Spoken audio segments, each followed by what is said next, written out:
Oh, hi there. Welcome to this video that is 3 hours of Reddit stories to sleep to, our dreamiest, snooziest, smoothest stories that we've got to offer for you. So without further ado, let's get into it. Am I the a-hole for initiating a divorce while my wife is in the hospital after a car accident? Ooh, baby. That's called timing, my friends. And this comes from Mediocre Blue Jay 555, who says, my wife had 2 kids before we got married, and they have an actively involved father. We have had 2 children of our own. My wife is a terrible driver, but she refuses to acknowledge this. She has been in multiple accidents and even had her license suspended, not for a DUI or anything, just because she's a crappy driver. Oh my God.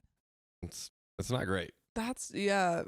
Stay off the road. Stay off the road. Get a chauffeur. Or, use public transport. True. Depending on where you are. Love that. She will do stuff like reach into the back seat to deal with the kid rather than... Oh my God. I'm just imagining she's like, hold on a minute. Hold on a minute. I don't know about you guys. That was always like the most terrifying thing. Well, when you're watching childhood. Yeah. Especially, or like when I'm watching movies where characters are in a car and they start looking at the person next to them. And I just immediately think that there's about to be a car crash. Yes, same. And sometimes there's not. Sometimes they're just like having a conversation. I'm like, look at the road. Yeah, Take your eyes off the road. same. A lot of car scenes, Yeah. I feel like a car accident is about to happen. I just look away. Yeah. And they don't actually have a car accident. They're just like trying to have a conversation with the other character. And I'm like, this is not safe. I was talking about like basically getting in trouble and your parents like look at you in the rearview mirror, like turn around. Oh. I never even considered that. Now I'm gonna think about that all the time. We had a conversation about this the other day about airplanes, but I digress. I friggin' digress. We got a story to read. Woo. So she will do stuff like reach in the back seat to deal with a kid rather than pull over or let me or one of the older kids deal with it.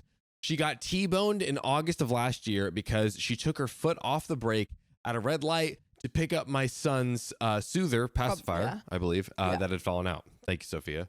You got it. She didn't put the car in park. Oh my God.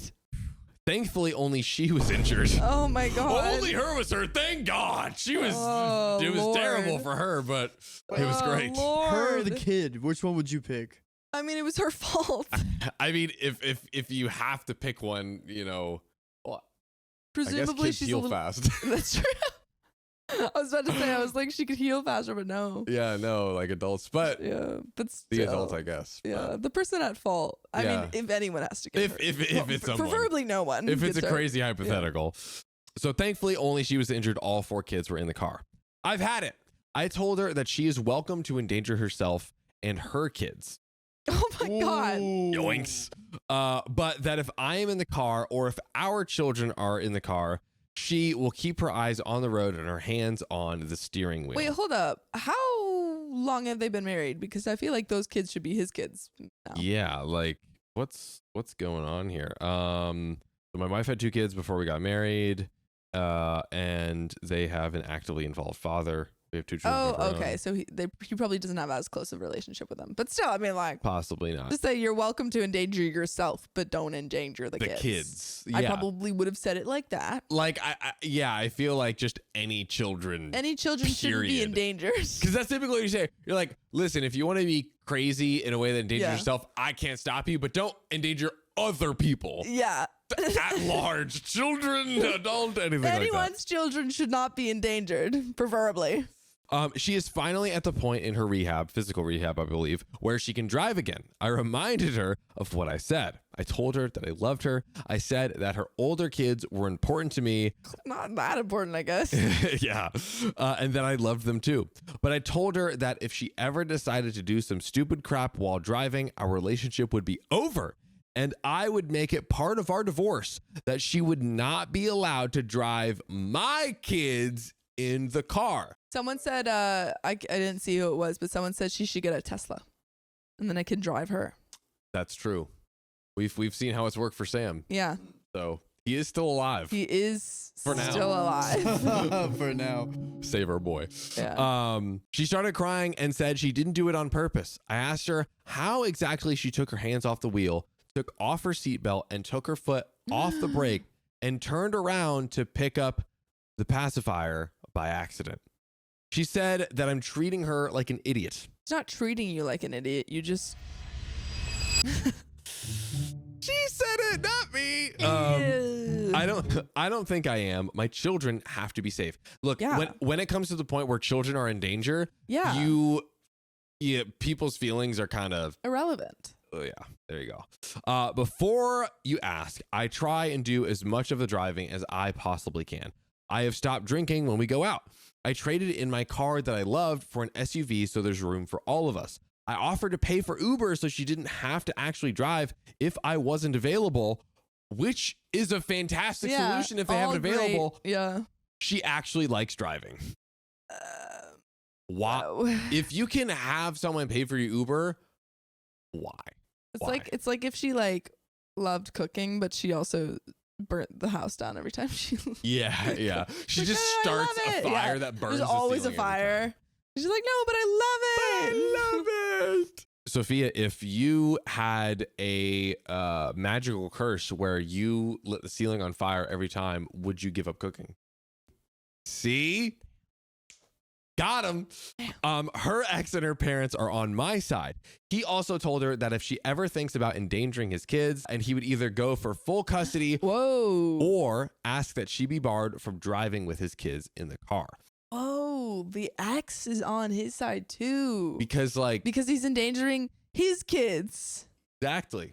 Yeah. Everyone's protecting Everyone's the kids are being endangered. except for the wife. Hide your kids from your wife because she's driving out here. That was pretty good. Her gotta pat myself on the back sometimes.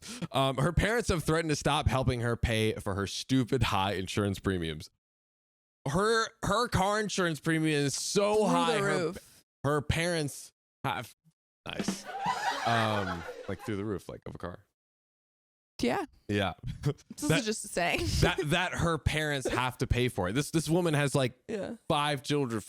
Well, I guess Yeah. she could use any financial aid she can get. Yeah. But we do have some relevant comments, but I'm gonna stop right here. So basically, again, to break it down, basically a ultimatum, a structure, a deal, if you will, of like, hey, if you keep driving my kids and putting them in danger, I'm going to divorce you. Oh, and as part of the divorce, make it so that way you can't drive my kids at all. Yeah. I think that's fair because she's actively endangering the kids, and yeah, there should be consequences for that. Yeah, I think this is something that's like one, the wife has proved that she cannot be trusted with this because it's happened like over and over. Everyone in the family acknowledges it. Yeah. and Even the ex. Even Everyone's the- on the same page except for Yes. her. Exactly. So I think she's like kind of like lost that right. 2, there is a perfectly reasonable alternative of her being driven everywhere. Yeah. In Ubers. There's already another option that she refused. Like there's a perfect option. So it's like it can on the surface seem kind of biting. And I was like, okay, let me take a second to think about it. Cause it's like the dude is like, divorce, if you won't stop driving, I'll divorce you. But actually, Yeah. it's really Yeah, I think it is reasonable given the fact that she has been in multiple car accidents with the kids in the car. Yeah. And in OP's mind, he's like, either I divorce her or something worse happens to my kids. They get in an accident that they don't walk out of. It's like if someone is like addicted to like climbing mountains or skyscrapers and they keep like falling and hurting themselves, Yeah. and you're like, I'm gonna leave you if you don't stop doing this. It's like it's completely unnecessary. Yeah. You know, you don't need to do. And given now, if OP couldn't afford the Ubers, like okay, maybe a different scenario had to happen, but it's there. It's that option. The solution open. is right in front of our freaking faces. Yeah. But guys, there's more. We got some relevant comments from the story. So, first relevant comment from Jaguar Zealous Deal 55, who says she started crying. This is, I believe, quoting the story. She started crying and said she did do it on purpose. I asked her how exactly she took her hands off the wheel, took off her seatbelt, took her foot off the brake, turned around to pick up the pacifier by accident. She said, I'm treating her like an idiot. I don't think I am. My children have to be safe. So it doesn't matter if you didn't do it on purpose or not. You can like The consequences are end still someone's life not on purpose, and you still have to own up to it. The consequences are what matters here, not the intention or whatever else behind it. Jaguar says, well, what does she expect? She is behaving like an idiot, to be honest. Her intention, doing it on purpose or not, is not relevant here. Boom. She shouldn't be driving at all since she's putting other people at risk, but clearly she shouldn't drive the children. This at least you can demand. And last, Baron says, there comes a point where intentionality as a concept sort of breaks down. Yes, maybe she's having the subjective experience of not feeling like she's doing it on purpose. I don't know. But she has been presented with such an overwhelming amount of evidence and testimony from her own family that her actions are endangering herself and her kids, that any reasonable person and plenty of unreasonable ones would have gotten the message. If she doesn't believe it, then it's on her. In a way, it's actually worse if a person is so deeply delusional that this degree of evidence is available and she still doesn't feel at fault. She's just straight up dangerous and probably in way more scenarios than just this one. Mm-hmm. This is why you get, arrested if you text while you're driving. Exactly. Distracted driving. Yeah. Yeah. I don't, there's some people that drive distracted. There's some people that don't secure themselves safely when they drive. People don't wear their seatbelts. Some people don't wear their seatbelts while they're driving. How far do you have to be to not see that your actions are causing this? What else in your life are you this delusional about? Yeah, if it what else is there? Is this have consequences? Is this the the glass breaking? Yeah. That causes OP to see oh, actually there's a ton of stuff this is a pattern, not just, an exception. Janet in Spain says, you're treating her like an idiot because now, hear me out here, she's an idiot. There it is. What mature, responsible adult pulls that crap while driving? If losing her license and being in multiple accidents isn't enough to show her that she has a serious problem, I doubt your threat will either. Every time she does one of these stupid actions, she is intentionally harming her kid or potentially harming.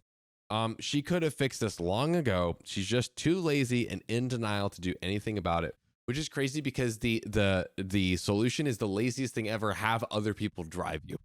You and her ex should both put your foot down. No more driving unless she is the only person in the car, period. No exceptions. Any breach of this agreement will be grounds for leaving. By giving her chances, you're continuing to endanger your kids. Not the a-hole, but don't let this slide. But there's more to the story. So first off, the judgment was not the a-hole on this story so far. So getting into this update, which is 7 weeks later, my wife was involved in a single vehicle accident. She was seriously injured, but thank goodness no one else was in the car with her. I have spoke to her about her driving habits and I warned her.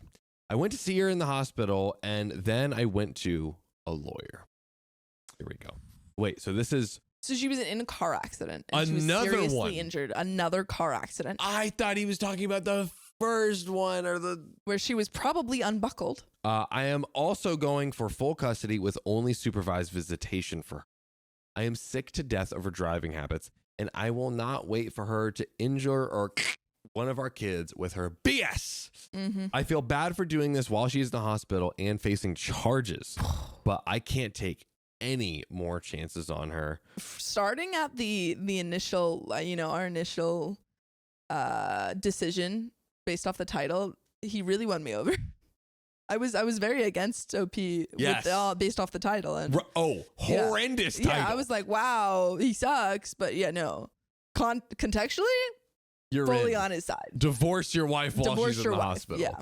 Yeah, I mean, he and I think what OP did, he said it point blank clear. I am going to divorce you if this happens again. If you drive our kids again, let alone get in an accident, which she did. Were the kids in the car for this accident? Let me double check. I think either way, it doesn't really make a difference of whether or not he would divorce her. Yes. But yeah. My wife was involved in a single vehicle accident. She was seriously injured, but thank goodness no one else was in the car. So the kids were not in there.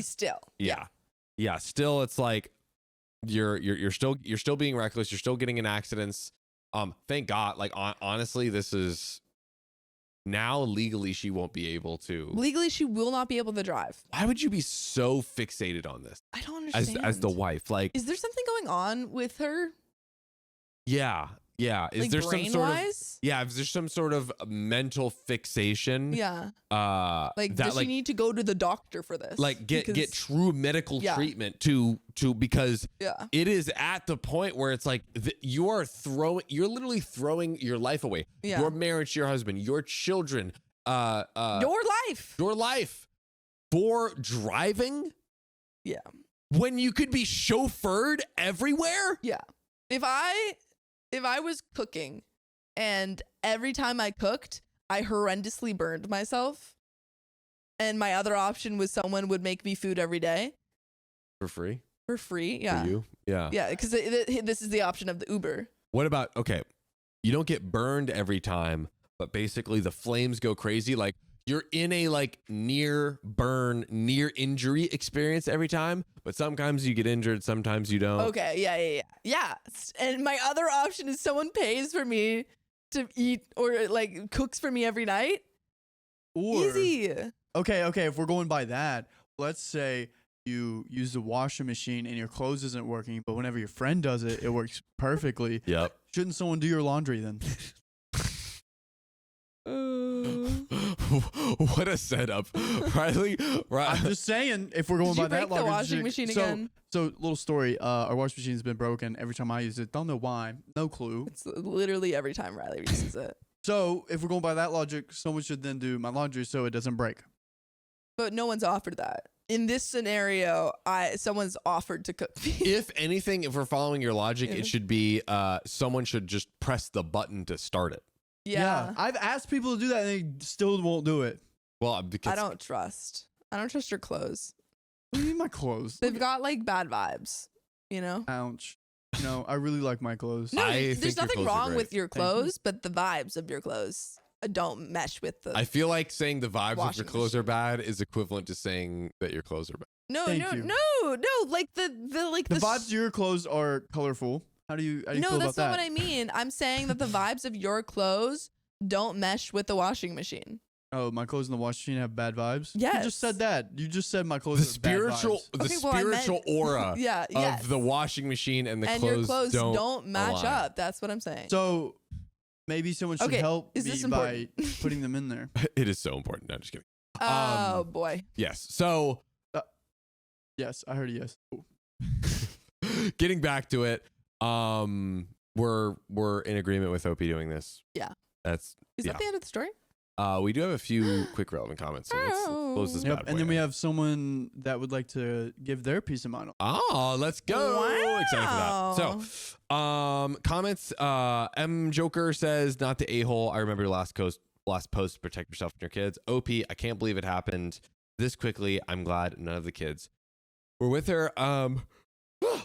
M Joker says in response, I definitely understand that. Has she said anything about this new accident? Realized that she has a problem. If I remember right, she was very upset about you stating that she should not drive with the kids in the car anymore.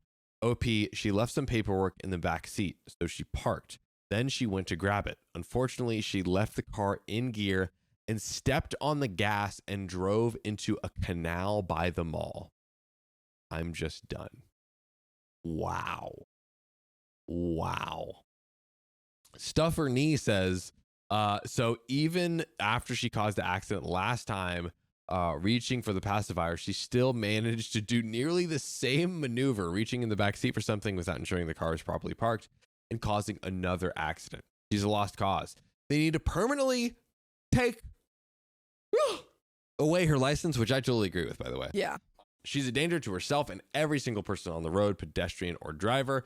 Not the a-hole OP. Keep your kids safe. Let the ex-husband know your plans and the situation as well. I'm sure he's going to want to push forward on his custody fight as well after this. If her parents are still on your side, make sure to keep their line open for the kids too. And a friendle says, not the a-hole. You told her what you needed from her to keep your marriage intact and give you peace of mind. The consequences of ignoring you is on her. Yeah.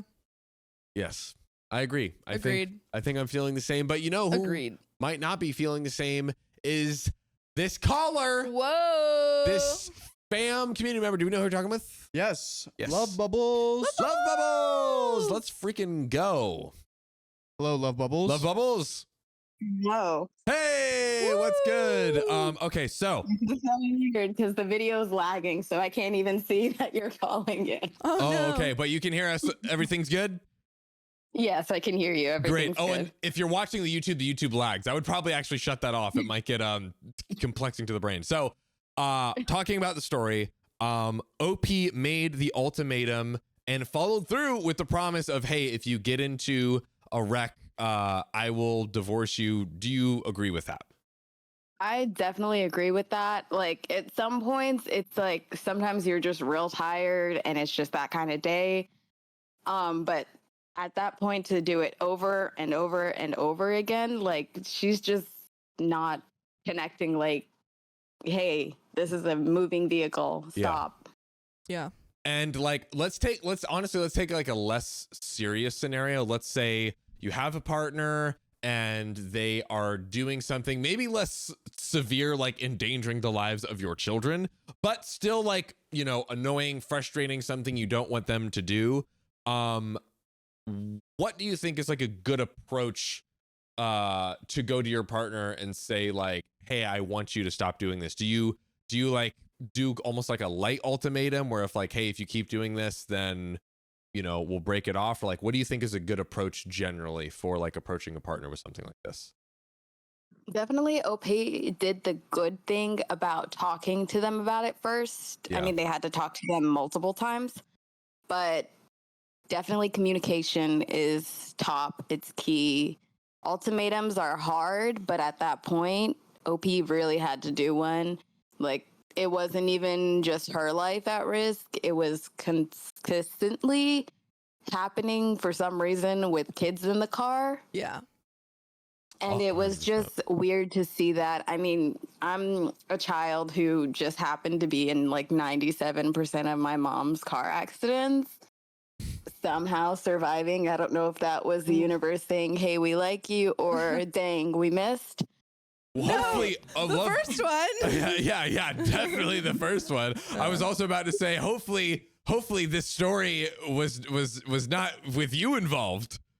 Oh no, this wasn't my story. Very good. Okay, that's Good great. on those kids for still kicking it, but There we go. Let's go. honestly, it's definitely important that you talk to your partner, because partner, friend, sometimes dog, all the things in between, like these are lives. And Yeah. even just an ultimatum. I think it was a couple of weeks ago, Riley had put up something in the community post and posts. in Discord, like, hey, what are your biggest pet peeves? This, or this.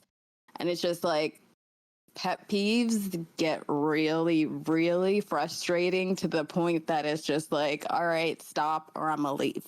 Yeah. Yeah, it's honestly a thing of like, it might not be the pet peeve itself of like, you know, leaving dishes out or whatever. It's really the respect of like, hey, if your partner comes to you, communicates like, hey, this is something that bothers me, and there's like at least not like signs of improvement and like working on it and like actually caring. That's like just disrespecting your partner at the end of the day at that point. 100%. So Exactly. Yeah. Good And point. just imagine if in Sophia's case, just your sibling doing it over and over again. Yeah. I'm sure by now, like, Sam would have a shoe print on his head if he kept doing something over and over again to annoy Sophia. That's right. Yeah. Yeah. You listen, you guys don't want to smoke with Sophia. You don't want it. That's what I'm telling you. Love Bubbles, it was lovely chatting with you. Thanks for chatting, and have a great rest of your day. I do have one question. Okay, go ahead, Riley. Love Bubbles, Yes. your Discord profile pic is you and a rooster. Do you have a pet rooster? I do not. I have pet quails, but that was the closest thing I could find, and they're much quieter than a rooster, Yeah. but it matches for the parakeet. Have you eaten, like, people eat like quail eggs, right? Have you eaten a quail egg? I your have own? not. My mom is on that road where she like lives by it, just saying like, it's amazing, you have to try it. But I'm like, Mom, they're staring at me. I can't do this. They're judging I me. can't do it. Wow, that's incredible. Well, Love Bubbles, thank you so much you. for chatting with me. Great to put a voice to the name for such an incredible community member. So thanks for chatting. Thank you. Thank you. Until next time. Of All right, course. bye. See ya. Bye. Very good. Good point about like even outside of like dangerous scenarios, when a partner just keeps doing something, they're not respecting you at a certain point. You know, it's like it goes beyond the pet peeve or like whatever inconsiderate. Yeah. Inconsiderate. Absolutely. Could you be considerate to us and do us the absolute favor, the delight of reading a story to 100%. us? I will have to depart in 20 minutes, but I've already got Sam lined up to continue this story. We're good to go. So I'll read you however much I can. Actually, maybe I should read the story then. Sure. Let's do that. Sure. Let's do that. Let's switch it up. Double or nothing. So that way, Sophia can just... My husband hid having lunch with a coworker and said my food was tasteless. What do I do? Divorce him. Divorce. Sophia, if your partner said your food is tasteless, Divorce. If I haven't said beforehand, because I do set up my food a lot. I'm like, oh, there's, it's not the best I could have done, or like there's something wrong with it. So if I haven't said beforehand that there's something wrong with it, and then they go to my face and say it's tasteless. Done. This comes from Throwaway Lunch, who says, context, I'm 38 female, husband is 38 male, and coworker is 25 female. I want this to be quick. I feel really weird about this, and I'm on the verge of asking for separation. So I've been with my husband for 15 years, married for 11. Amazing relationship, small bumps, of course, but nothing like this. I've always made lunch for my husband to take to work. Adorable. And up until a little over a month ago, that was fine. Middle of March, he said that a new Turkish food stand opened up outside his office and that he had been eating lunches there instead because they were good. All right, no problem. So he completely stopped asking for lunches. I had maybe packed 5 during this time frame for him, but I'm not even sure he was eating them now. So on Thursday, I was at home working and I had a phone call from him. I thought he was calling during his lunch, but he butt dialed me instead. Put an ICU in the comments. I feel like there's some information that is going to be accidentally revealed. No. Bum, bum, bum. At first, I didn't hear much, just him talking to someone, and I was about to hang up until I heard a woman's voice. No. I wouldn't say I'm a jealous person, but I was a little bit curious, so I muted my call at work and listened. It was just standard conversation at first. He was praising this woman's cooking a lot. What a horrible time to be a butt dial. Sophia, would you rather you're dating someone? Yeah. Would you rather them heavily comment on another woman's looks behind your back? Like, oh my God, you're so beautiful, da da da. Or heavily comment on another woman's cooking behind your back? Looks. People are better cooks than me. But I am not the best cook in the world. But a lot of people say the best way to a man's heart is through his stomach. Well, I mean, hopefully he likes me still, and he just likes her cooking more. Definitely, yeah. If he's like, this woman is way more gorgeous than my partner, I'd be more hurt than. Baby, you should have seen her. That would be bad. Which, of course, made me realize that he was eating lunch that this coworker made. I was a bit peeved, but there's an explanation. Surely, right? Although that went out the effing window when she said, is it better than your wife? She knows what she's doing. She knows. To which he replied, oh yeah, without a doubt. I mean, it's not tasteless for starts. Damn. This man. Buddy, old pal, old friend. This man. I also don't think I would say that to other people about my partner. Right. Even if it was tasteless. Even if they were a bad cook. One, you should be cooking for yourself if you don't like the food. Because, like, why can't you do it? They're doing a nice thing. Put your big boy pants on. Yeah. And make some food. Yeah. Stop getting your food from elsewhere. Come on. Followed by laughing. He says all this. He's like, oh yeah, without a doubt. I mean, it's not tasteless for start. Shut up before I beat your face with my fists. First of all, what the F is that supposed to mean? 15 years of cooking and now he has a complaint? And not even to me, but some coworker? Some 25-year-old? 10 years younger? Also, that absolutely isn't innocent on her end, right? I'm not crazy in thinking that's so weird. Why even bring me up? Yeah. Absolutely. Like she's not even there. Why are you gossiping? Like so, like a reasonable thing could be like, oh hey, I made this new dish. Like, oh, do you like the food? How does Why it do you have taste? to compare it at all? Like, why couldn't Literally. you have just said, yeah, as you said, why couldn't you just say, I liked your food? I feel like if you're comparing it, it only comes with malicious intent. Comparison is the thief of joy. That's true. That's true. And this woman is the thief of your husband. What?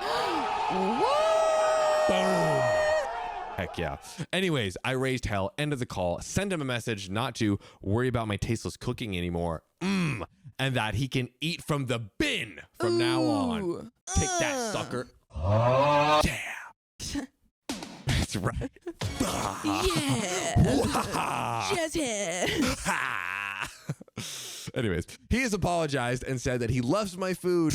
Liar. And that was just to seem cool in front of his coworker. Why does he need to seem cool in front of her? Why does here's what I would ask. Why does trashing me equal seeming cool? Well, yeah, that. 2 questions. Why do you need to seem cool in front of this coworker? Because you're trying to flirt with her. Boom. So many Naughty, questions. naughty boy. So many questions.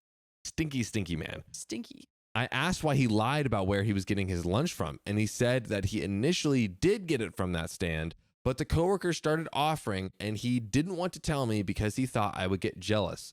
Yeah, can you blame me? So I have been airing him since. I'm still pissed, to be honest. I haven't made him lunch or dinner, only for myself since he said he dislikes it so much. He said today that he's apologized and that I shouldn't keep punishing him, but I'm literally an inch from going to my mom's.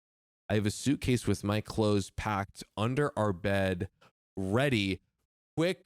I want to say it like this. Obviously, this is not physical cheating.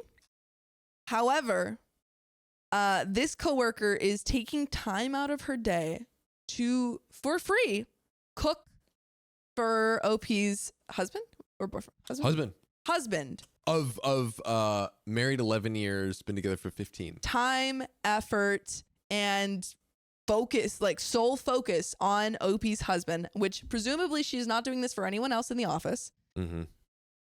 Looking at that, very clear to me that she is interested in him, especially making the comment, oh, is it better than your wife's? Yep.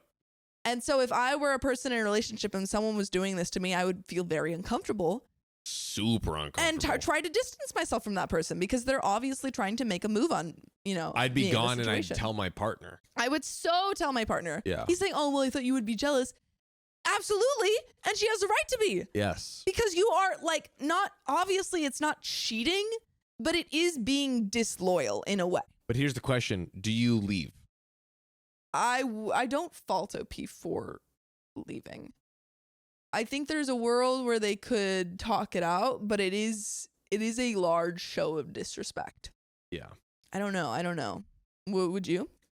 I think not. I definitely think that. I think there's a world where you can work it out. Yeah, and I think that especially married for 11 years. I think there's a world where they can work it out. This is not maybe end of the relationship if this was like boyfriend girlfriend of a year.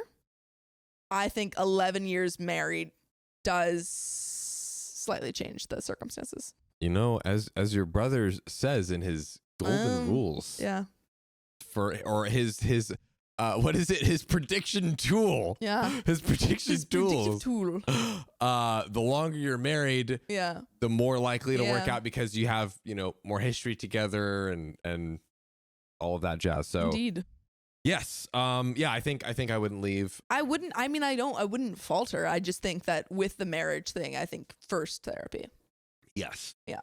I think the husband has a lot of work in apologizing to do. Yeah. And he's like, I don't feel like he's taking full. He's like, stop punishing me. I'm like, yeah, that's not a great start. Not taking accountability. Dad thinks it was a stupid comment, but that I should work it out. Mom is on my side, regardless of my decision. But I'm thinking about leaving for a few days at least, maybe a separation. But I honestly just want some reassurance if that's what's best here. So, and to be specific, which Obi just clarified, the like packing up and leaving is just to like get some space for a few days. Yeah, it's And not then- leaving the relationship forever. But she did say maybe a separation. Yeah. So I think she's considering Mm-hmm. leaving. Yeah. What do you think about that? Do you think that's too hasty? Because it seems like your face is saying too hasty. Yeah, I think it's too hasty. Again, this is not to belittle what the husband is doing here, which Yeah. is really bad. No, it is I wrong. believe. Absolutely, yeah. Honestly, I don't know if this is worse, but what makes it 10 times worse is his attitude towards Yeah. it after the fact, Yeah. and after getting like He hot. still thinks it's a simple comment, and that's not a good place to start. He's not acknowledging your feelings Yeah. and validating like why you would be hurt. He's not taking accountability because he's like, stop punishing me, like I said sorry, Yeah. babe. Like, but I also don't know It's that like he just takes advantage of all the women in his life. Like he expects them all to cook for him, and then is mad. is this a when they- pattern, Mr. OP's husband. Yeah. For now. Well, we got some relevant comments, and we might find out. OP on if this was a one-off situation. Ooh. We literally might find out. We might find out. OP says it's a one-off, and it's so Okay. insanely weird coming from him. He's never been that type of person at all. I can't remember a single time he said something negative about me to myself, never mind to someone else. He hasn't been suspicious with his phone behavior at all. He comes home on time, and if he's out with friends, I can pretty much confirm it, so I'm not sure. Maybe at most an emotional affair or a crush, but at the moment, I don't think he's cheating. I honestly just feel really hurt. So it seems like OP's being pretty level-headed. OP says one-off situation. However, if this has been going on for a while, is it really a one-off situation?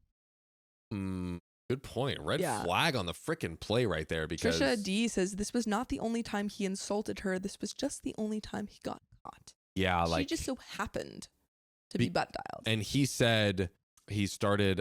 Oh, I wonder how long that was. I think I want to say it was at least like a few weeks or maybe like a few months. That he wasn't eating her lunch. Yeah. And like he could have completely fabricated that Turkish food stand. Yeah, like I'm a liar about that Turkish food stand. liar. Turkish food stand might not even exist. But OP also responds on the point of if her husband can cook or not. OP, he can barely cook. Make a sandwich, my guy. Come on. It's pretty easy. Yeah. So it'd be more of a punishment for me, to be honest. What does that mean? For him to cook for me. You're Yeah. right. That makes sense. I've been making him cook for himself since this happened, and he's been miserable. Definitely agree with the a-hole coworker, though. No clue why she had the audacity to try to bring me up like that. I didn't know. Yeah, he's apologized, but I'm still pretty hurt over it. A whack apology, I would say. Yeah, bad apology. Cooking for 15 years just to have him badmouth me sucks. Ideally, I wanted him to cut ties with that coworker of his too for bringing me up. He won't mention much of her, but I feel like she's just as bad too. I'm also pretty annoyed he lied to me for a month about the fact that I was eating lunch with the coworker, her lunch too. So there we go. There's the time frame. I don't see why he would. Blue Eagle 23 says, has he ever agreed to stop having lunch with her?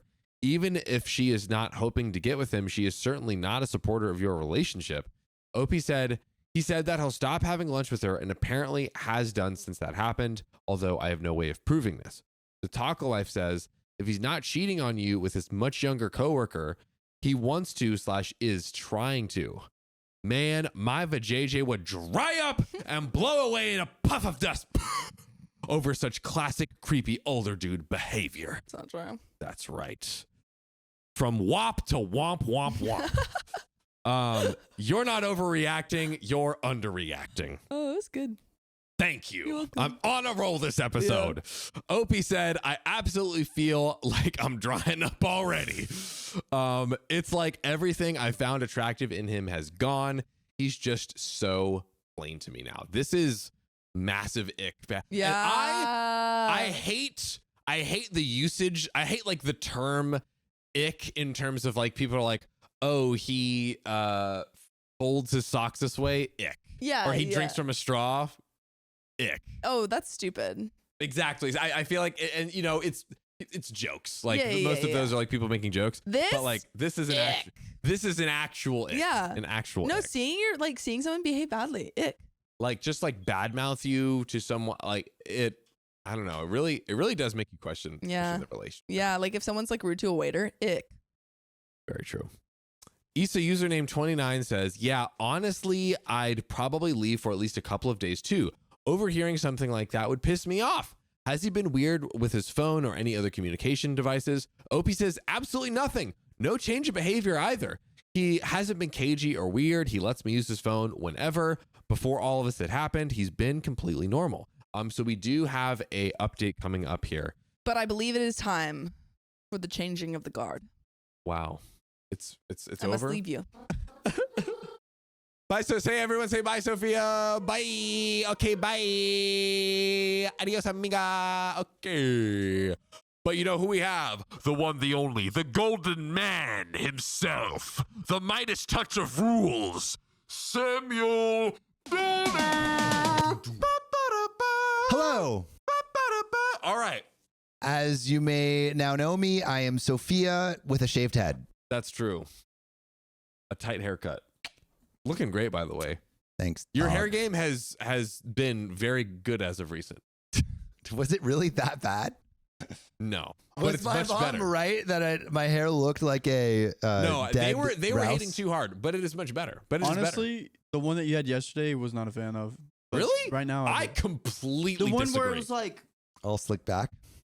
Well, so first it was slicked back, but then the and then like it got, gel and then it got dissipated. real. Exact. Well, that's like it's like setting in. You know what I mean? That was great. Thanks, y'all. That was a top 10 Sam cut in my opinion. All right. Well, I live for your approval. So I And I live to look at you. We were talking about Sam's muscle mass in the car yesterday. Oh, Going to wow. the Yeah, gym. we were on the way to the Yeah, gym. dude. We were were like, appreciating God, how his can we just body. get to look like him? He don't even work out. I literally run and surf every day. But like lifting weights, dude, he don't do that, and he's still jacked. But surfing is an exercise. Yeah, but you don't lift weights, but you're still jacked. That's the thing that blows But my mind. if you work you're doing out straight like cardio. what, It's not. I would absolutely say it's working out, but it's not. it's as not targeted. muscle. Yeah, it's not okay. targeted for Fair, muscle fair, groups. fair. And he has impressive muscle mass for not doing targeted work on that, which For is being a my little boy who doesn't hit the gym. Sir, don't twist my words. I just said you're jacked, okay? Don't switch that around. But you know what I'm going to switch around is this TLDR on your face right now. Thank So you. Get ready for it. 3 days later. Pretty sus. I'm if I were to predict right now, I would say cheating. Yeah, which OP like Is surprisingly that is is that what I think it is? it is. Wow. It's half. Nice. Yeah. Nice. Agree with this, Sam? The best way to get to a man's heart is through his stomach. I actually completely disagree. I don't know. I mean, like, I don't think I've ever been like, oh my God, I'm in love with this person because they cooked me a meal. Literally never. I've loved them beforehand. Wow. I think it's because like where I was raised, women would cook for the men, and then it'd be like, oh, she's a darn good cook. That's what happened. Not saying that's just an old saying. It's an old saying. An Yeah. old saying. true. Yeah. Well, what was Riley's comment the other day? It was like, Oh, gosh. women Okay. over 6 foot are only good for the NBA, WNBA, and modeling. I saw a comment, and this woman was like, I'm in tech, and I was like, I didn't know that was an option. But I just said if I was a woman that was over 6 foot, that's what I would do. But if you're in tech and you're over 6 foot, dude, good for you. So You one can of our code high, you know? one of our episodes earlier today was Riley's just like most random takes possible, and today is Riley's Most takes. Most just to Just- be oh specific. gosh, I love women. I'm just saying that's what it used Yeah, to he be, and does. that's what I was around. But I, Yeah. And I'm he saying I agree wishes with it it. still was. I don't. No. I like to cook, dude. Do you not see my breakfast I make? I would like to cook that for my significant other every day. I'd cook it for you. You asked. Yes. Tomorrow morning, I would love breakfast. Okay, done. You want some? Yeah, I'll take some. All right, boom. Cooking breakfast for the boys tomorrow. Let's go. This is great. I like how this. Misogyny has never worked out so much in my favor. Wait, Not no, for the men. Misogyny has never worked in my favor as much ever in life. Yay, misogyny! I'm the only one still clean. Heck yeah. Anyway, so let's get into the story before I incriminate myself. All right, so update. I'm back. It's not a great update, but all of you deserve an update for all of the advice you gave me on my last post. He confirmed that he developed a crush on her. Bro. It's an emotional affair, at least, and that's not all I really need to hear. I sat him down and I had a heart-to-heart with him. Bottom line are these points. 1, if I hadn't heard what he said, he most likely would have continued flirting with her. He admitted this himself. 2, he liked the attention. She had badmouthed me previously. I didn't ask for examples, and he didn't shut it down because he liked it. He's leaning into it. He's leaning into it, which is crazy. Well, I mean, the whole thing is crazy. He's a stinky man. So he's a stinky man. It's like, are you really gonna like rub salt in the wound of like you're already, having this affair? Emotional affair. Thank you. Yeah. Are you really gonna like? You could just like at least segue out of that and not try to. But I guess if you're a stinky man, then you're just gonna stink up the whole place. Yeah, you're not gonna stink up one. And corner. as Riley said, this woman cooked him a meal, and so he simply can't fall in. Like he couldn't help but fall in love. He'll leave you if you can't cook. You're right, Riley. Yeah, that's what traditional things say.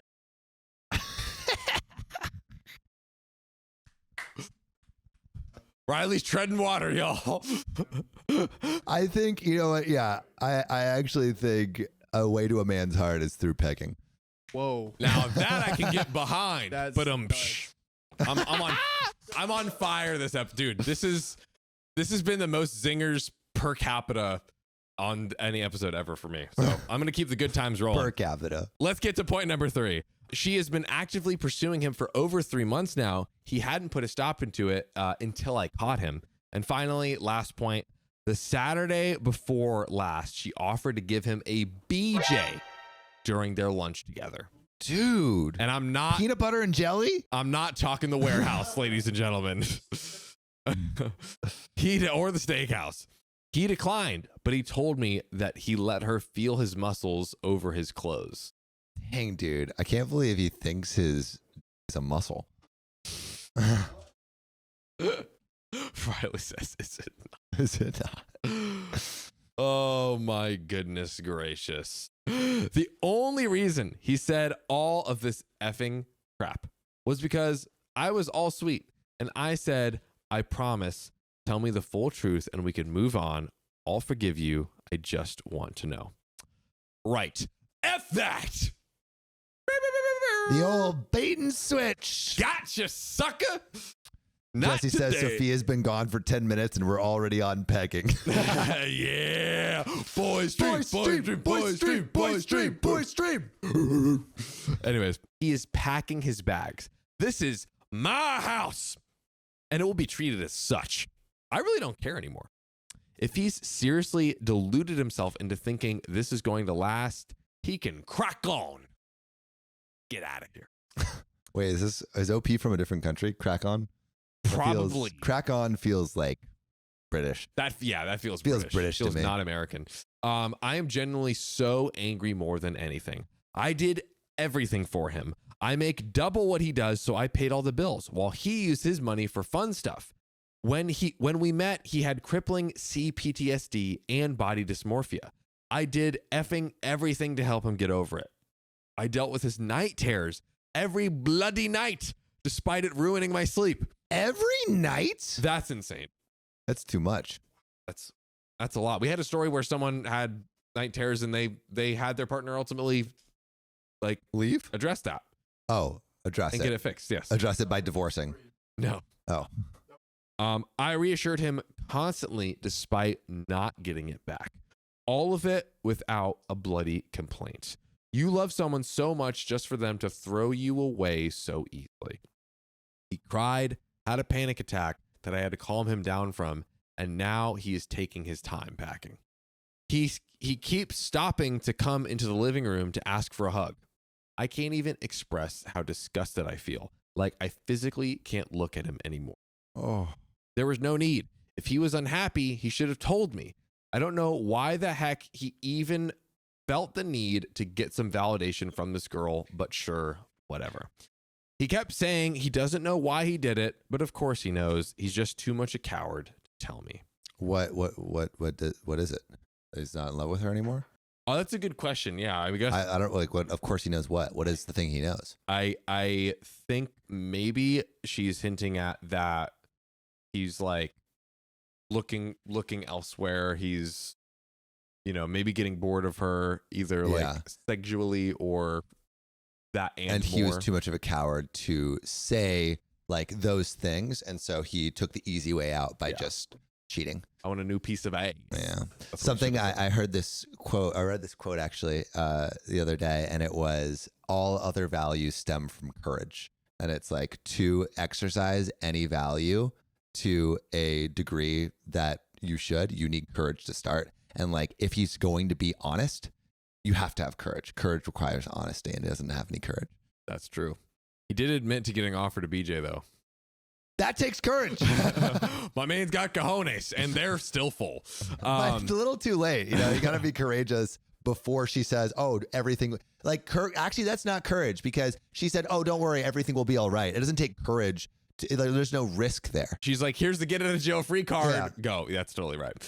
Well, whatever. It's done now. He's leaving. His family is back in Germany, so F knows who he's staying with. Probably her, but I'm washing my hands of him. Thank you for all the advice you gave me on the last post. So many great ideas that I didn't even end up needing to use because he just downright admitted it all to me. Now we have some relevant comments here. Okay. So we do have a big, thick update still after that, or a decent sized update, but let's pause really quick here. So to be clear, there was like super heavy emotional cheating here. He said like, oh, she offered to give him a BJ, but he's like, oh, you can like feel my muscles or whatever. Okay. But he It's so weird. I know, it's this guy. He did ultimately. Wait, John, when you get super ripped, will you let me feel your muscles? Oh yeah. Oh yeah, dude. I'm trying to get that water weight. Ooh. Mm-hmm. Dude, you should start taking creatine. You gonna take creatine? We started last night. Actually, you started taking creatine last night? Yes. Dude, have you taken creatine before? Never in my life. Bro, you're gonna get swole. Dude, I'm so excited. You have to drink like, a lot of water though. You know that, right? Yes. Okay, cool. Yes. Like a lot of water. Like you need to drink like a gallon a day. Like a lot. Like a lot. Bet. Yeah. I didn't know it was that much. It's a ton. Good to know. There we go. But yes, back to OP. He didn't actually like technically cross the full like it was like as far as emotional cheating as you can go. Yeah. But Blue Alky 12 says, you know, he accepted that BJ. Like, are we having a little bit of trickle truth? Yeah. I think you're totally right. I mean, I don't think we know for sure. We don't know for sure, but we can infer speculate. for sure. And you can say like, look, at the end of the day, not only did he break the trust, like honestly, if he had gone and hooked up with someone on a one-off occurrence, totally separate, and not like developed this emotional affair with trash talking his wife. Yeah, the trash talking the wife is pretty whack. That honestly is I feel worse than running off. So you would rather hooking your up with someone partner one time. fully cheat on you than talk bad about your sandwiches? I don't know if I would say that. But what would you say? What would I say? What's worse? Yeah. Sorry, you got two choices. You got two boy. choices. All right. Either your partner fully cheats on you, one night stand over, right? Or she has this friend at work that's much younger than you. He's a baby. Okay. Yeah. He's literally a toddler. And Not actually. is That you lose. yeah. That was a check and mate right there. that was a check and mate on my own damn self. Anyways, please continue. But Please. This friend from work is like feeling up your girlfriend, but just her arms. Yeah. and talking crap about your podcast. I don't know. Mhm. Like what? Oh. Now which it's one do all you bets choose? off. I feel like if it was like I'm really trying to think here. And it's like a long-term crush. Yeah, like I Duchess think. Cassandra says Sam's terrible scenarios. Yeah, exactly. This one Torturing John. this might take the cake here. But I think if you've developed this like deep emotional thing versus like someone's like, oh, there was this one time thing, like they're both terrible. No, it's like 50-50. I think. So which one do you Oh, choose? wow. I think the emotional, the long-term emotional affair. Long-term emotional affair I think would so. hurt more to you than a one-night It's stand. not much more because a one night stand is really bad, but I think it is like It is a bit hecka more. split right now. Yeah. Ethereal says, I hate both of these options. Kansas Yeah, says, they're I'm so conflicted terrible. with this vote. So awful. Wow. What I think I would Sam's probably perspective. choose one night stand. I think I'm in your boat. Get it over Yeah. with. Rip it off like a yeah, Band-Aid. yeah. Rip it off because it's like coworker feeling up your significant other over like 3 months. That's like, I think that's harder to remove than a one night stand in terms of from like the context of the relationship, because that is emotions built up over time versus one night stand is like maybe just one mistake. Yeah, and it's like in terms of like rebuilding the trust, I feel that the coworker like emotional Yeah. cheating Because it's is a lot very more bad decisions. Like that, the one night stand is one really bad. Well, I guess there's multiple decisions that lead to it, but it's one day of bad decisions or one night of bad decisions. Whereas coworker feeling up your significant 90 other days. is 90 days. It was 3 months. And 90 as we days. know, like you could get married in 90 days.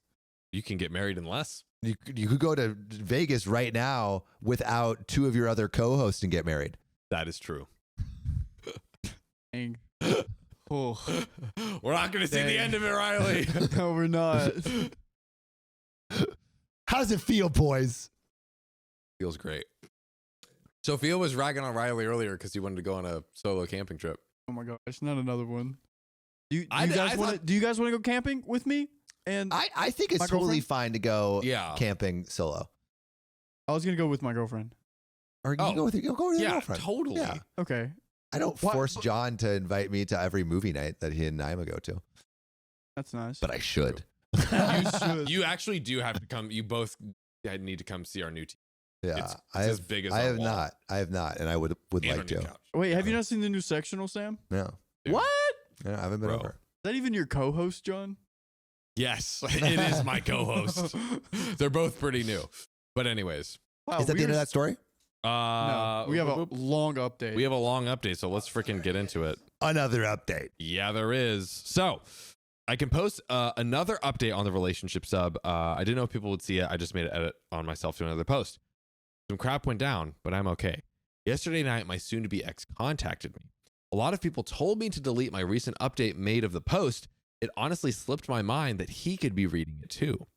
He said that he was a bit hurt, that I think he would go for alimony, but he understands given everything. He told me that he wasn't going to, but if he needed a sign of something to prove, he would. I said, given everything that's happened, he can't blame me for being on alert.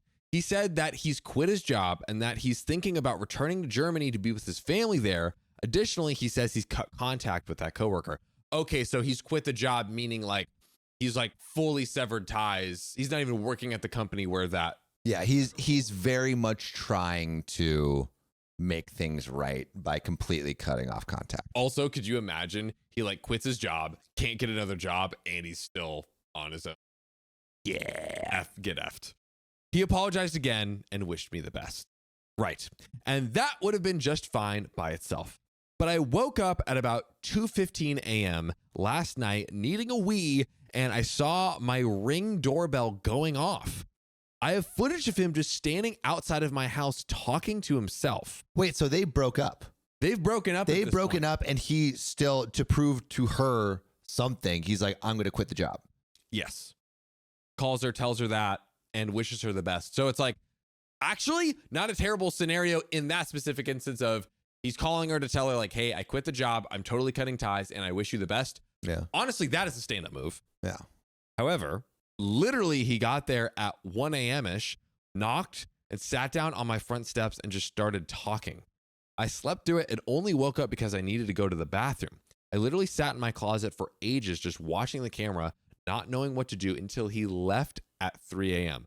So he showed up at around 1 a.m., rings the doorbell, sits there talking to himself until 3 a.m. What is he saying to himself? That is a great question. I didn't take the BJ. I didn't take the BJ. I swear.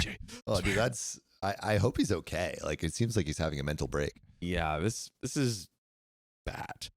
He's probably going to read this too, but I'm somewhere safe. I just can't tell you all for obvious reasons. He sent me a message saying he can't lose me, that I'm the love of his life. I told him to F off and blocked him. I really can't say much, but I am taking action. Absolutely don't worry about that little prick. Just a possible update. It's a bit risky to tell you what's happening now, that it's gotten a bit crappier, just in case it gets back to him. So this is a developing situation, and OP's worried that he's going to see this. Yeah. This is getting weird. This is getting weirder. Like, I thought it was going to be a cut and dry case, but this is like, he's like, I don't know. Catherine Snyder. That's some freaky shiz. Yeah, I'm a little freaked out. I think a possible psychotic break is a great point. And yeah, I mean, we have no idea. Like a psychotic break is like a lot of like clinical baggage with that term, yes. But he's definitely not right of mind. Yes, right now. It's cause for, it's honestly, who knows exactly what's happening, but there's like cause for possible major concern here. Maybe even like alerting authorities, Alerting someone. Definitely just someone, a mental health hotline, the family, something like that. And that is the end of the story. That's it? Benito. Dude, that's literally ending a story. That's like ending a horror movie where the killer's at your door and it's like trying to break in and then not telling me the resolution. But we have Kitty Renee. She is gonna call in and give her thoughts on. Oh, let's freaking go. Hello. Kitty. Hey, Kitty. Is it Kitty Renee, by the way? Yes. Okay. Awesome. So first question for you. Let's say you were plopped in this exact same scenario, and just a reminder, the husband had this kind of like 3-month emotional affair, was eating the coworker's lunch every day, trash talking you in this scenario. What would you do with your partner? How would you react? So I actually have been in this scenario. Oh! Really? Tell us more. I'm petty. I got really good at cooking and made him fat. So Kitty, genius. That was my response to it. What did you make him? Well, he loves pasta, and I actually it's my own personal recipe. It's a chicken white sauce pasta. Ooh. Wow. Ooh. So it was like you got him fat so he would never be able to emotionally cheat again because no one would find him like attractive? Yes. What? Are you still together? Yes, we have been together for 16 years and we're celebrating 10 years married in December.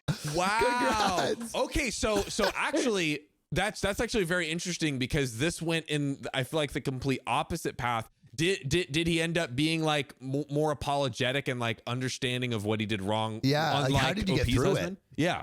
How did you get through it? Well, we've known each other since we were 12, so we have a lot of history. Would you agree with Sam's? There's a lot of history. Would you agree with Sam's golden rule that time made it so that way you could last and weather through the storm? Surprisingly, yes. Sam's golden rules actually hold fairly true. He's very happy right now. Oh my goodness, I love the pettiness. It's so funny. I'm dying. But yes, Riley, I heard your question. I will send you, I have a picture of my recipe card. I'll send it to you. Oh my goodness. Thank you. Wait, put it in the Discord, please. Yep, and I'll cook it for Sam and John every night. Can we call it revenge fettuccine or something? Recipes that I can post in there. So if anyone's interested in them, please take them. Yes, please do. Let's Providing go. for the community. Let's freaking go. And could I ask, what advice would you give OP in this scenario if you were able to kind of like sit down with her? So if I didn't have the history that I do with my husband and know him as a person and how to move on from that, I would have split too. So Just because the fact that you don't, my husband took accountability. He realized what he did wrong. Right. He realized where he messed up. And he sought to change things. The husband only realized what he was doing wrong after he got caught. My husband came to me and told me what was going on. Which Because is a very he different realized situation. he stepped into an emotional affair. yeah, he came to you and he like took accountability for it. And I'm guessing kind of did he work after that to kind of like build your trust back? He did. Great. Okay. So Yeah. there's a difference there. Got you. So wow, being in the same scenario, you would still advise OP to split. That really interesting perspective, given you're in the exact same scenario. Exactly. I feel like if there's anyone that I would trust, it would be you. Our resident expert. Another question: how much did he like roughly weigh before you started cooking this? And how much did he weigh after? He weighed roughly 170, 180 pounds, but he's also 5'9". Oh. So it balanced out pretty well. And he weighs around 250 now. So he You put got on him, the girl. weight. You got him, girl. You got. Let's freaking go. Well, wow. Kitty, thank you for calling in with just a banger of a personal story. My God. Yeah, not a problem. I love watching your guys' show, and you honestly are my daily dose of serotonin. I love you guys so much. We are love here for you you. too. We love you back. Thanks so much for chatting with us, Kitty. All right, see you, Kitty. Chat with you Bye, soon. Kitty. Bye. Wow. Incredible. Wow. Bro, I'm dying. Dude, Kitty crushed it. W for Kitty. Dude, W's in the chat Wow. for Kitty. What an incredible W's call in the just chat now. for Kitty. That Oh is my amazing. God. Take back the breakfast thing. I'm cooking you whatever she sends me. Am I the a-hole for wanting to be intimate with my wife? I don't know, Sophia. Yes. Yes. This story is to answer the question, how should you handle disagreements when married? And it comes from Turbulent Context 944, who says, I, male 28, dated my wife, let's call her Rena, female 26, for 3 years before we got married. And during that time, she made it known that she would like to remain a virgin until marriage. We both met in a religious event and are both church-going and religious. So this was not a problem. She's overall a wonderful person, the most caring, loving, sweet wife I could ever have. And not to mention, beautiful as well. She takes care of me and even took some time to take care of my mother when she was in the hospital due to a car accident, and has no problem with babysitting my sister's kids, 5 and 7, who love her very much. Dude, What can't she do? super He girlfriend. sounds amazing. Everyone tells me how lucky I am, and I feel the same. We've been married for 4 months now and live together in my apartment. Her grandma had been sick for years, and her dying wish was to see Rena get married before she passes. I don't know if we do poll this right now, but I'm curious in the comments. Do you get married for if you have a, someone in your life you love a lot, do you get married? Like if your relative's going to die, you get married. Yeah, I for don't think them. we need to do a poll necessarily, If but your I'm just curious. relative- I'm curious.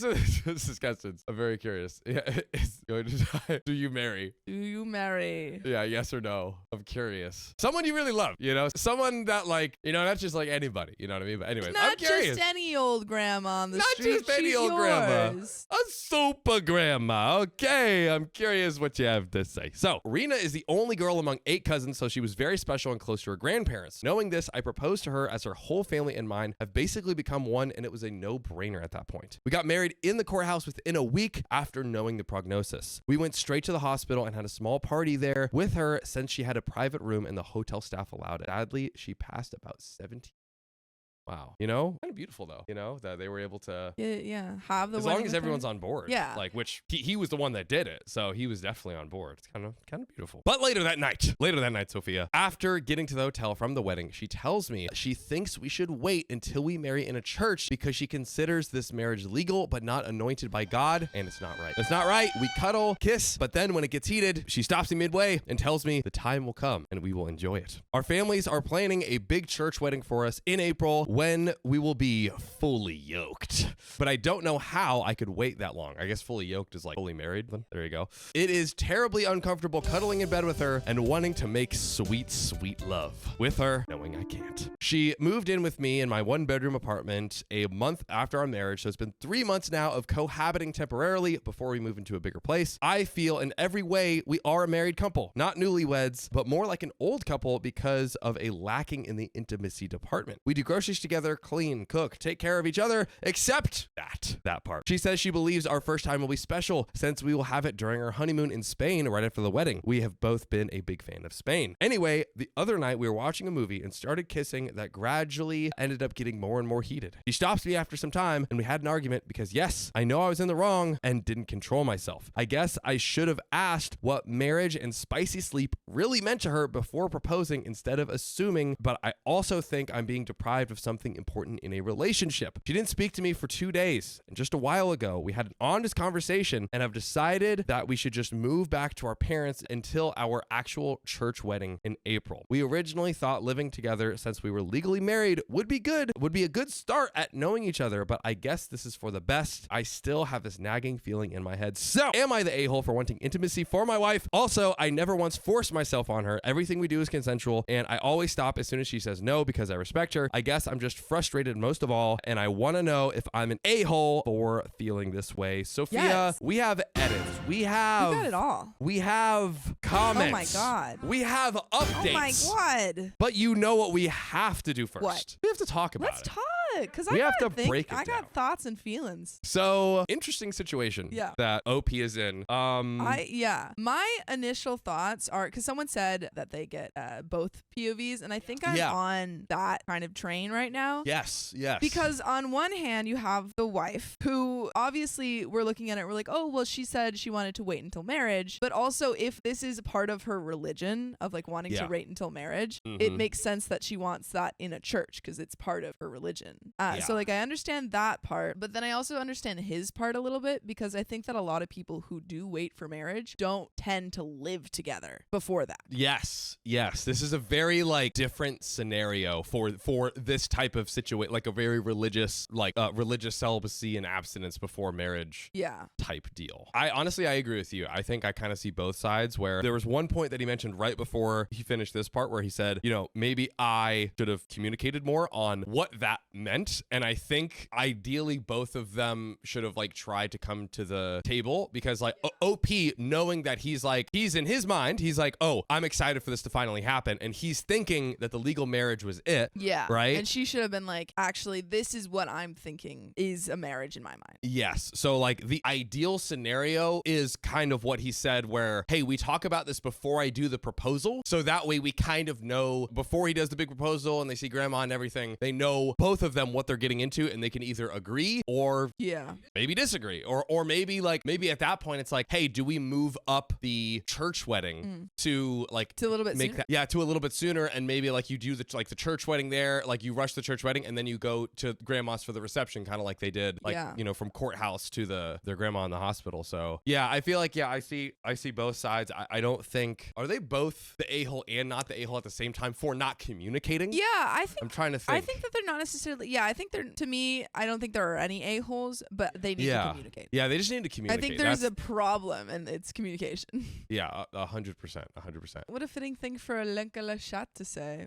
I have never heard that. Oh, I have never heard of that saying. I wonder if is that a French saying? I don't know. Are you French, Lenka? Well, we have more story to read, ladies and gentlemen. We're gonna get into this first edit. So, thanks everyone for your feedback. I was reading everything and appreciate your points. I do want to point out that we are not getting divorced or annulled, and I know I have no right to force her into anything. Yes, I just want to let out how I feel. Also, like I mentioned in the comments, we also would like a larger wedding, although it takes longer to plan since her and my relatives are available in April and have already taken PTO. That is an important thing to consider where it's like weddings take so much planning and logistics, and they honestly would probably have to scrap most of what they planned for, which would be pretty like hard hard to do Yeah. for everyone involved. I feel like because like maybe people can't make it. Like I there's mean, a lot yeah, of if you have weddings that are not in your country, hard. Like Yeah. anything abroad. and just to bone. To bone. Maybe it's too large of an order. I will wait for her, of course, and I value her virtues and how strong she is with her principles. We didn't talk about spicy sleep before the courthouse wedding, I guess, because we both had differing assumptions on the relationship. And despite her wanting the church wedding before we moved in, she offered to move in as a compromise since she knows what she's asking is also not easy. Honestly, it sounds like, and I think they moved back separately, like just before they finished the first part. Oh, okay. I think so. I honestly think at that point, I see where she's coming from. She's like, hey, here's a little give, but honestly, it's like worse. Yeah. For OP, because it sounds like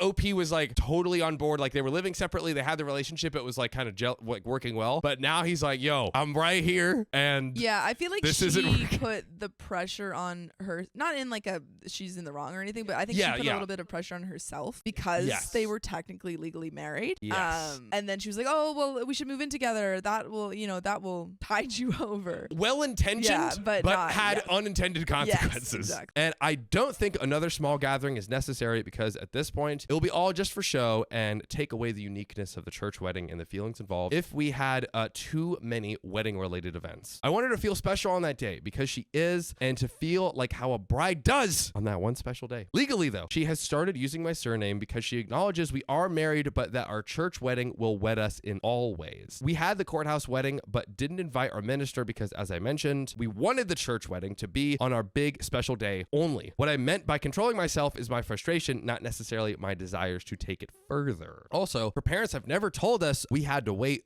or our church. They consider us married already. I guess for my wife, it's more of a symbolism of marrying in the church and for the honeymoon to be in every sense of the word. And like we said before, this was simply a issue of communication. Like if that is what she wants and believe, that is a million times okay, infinity times okay. It's just the matter of like both getting letting him on know that. Yeah, get on the yeah, same letting page. him know that they can plan. Having spicy sleep and then going on a honeymoon defeats the purpose, and I also think it would be great to do it then. We fly to Spain the next day after the wedding and don't think we would even have the energy for anything the night of the church wedding. That's a great point. That is Yeah, they'll be actually like super jet lagged. yeah, that is a fantastic point. What the heck? She is not asexual as well to clear things out. Reddit is, God. I mean, I guess it's always a possibility, Yeah, but I mean, she did. I mean, I feel like it was pretty clear that it was really just religious. that is So true. We confused. have seen bigger plot Yeah. twists on this show, to be It's true. clear. Oh my God. She is not asexual as well to clear things up. I know everyone doesn't believe in abstinence and applying Bible principles in life, and I understand that, but I request to please respect ours. Right now, she will be staying with her parents, but we are planning on talking to a counselor as well as our minister if we could change any arrangements if needed about our thoughts on spicy sleep in our unique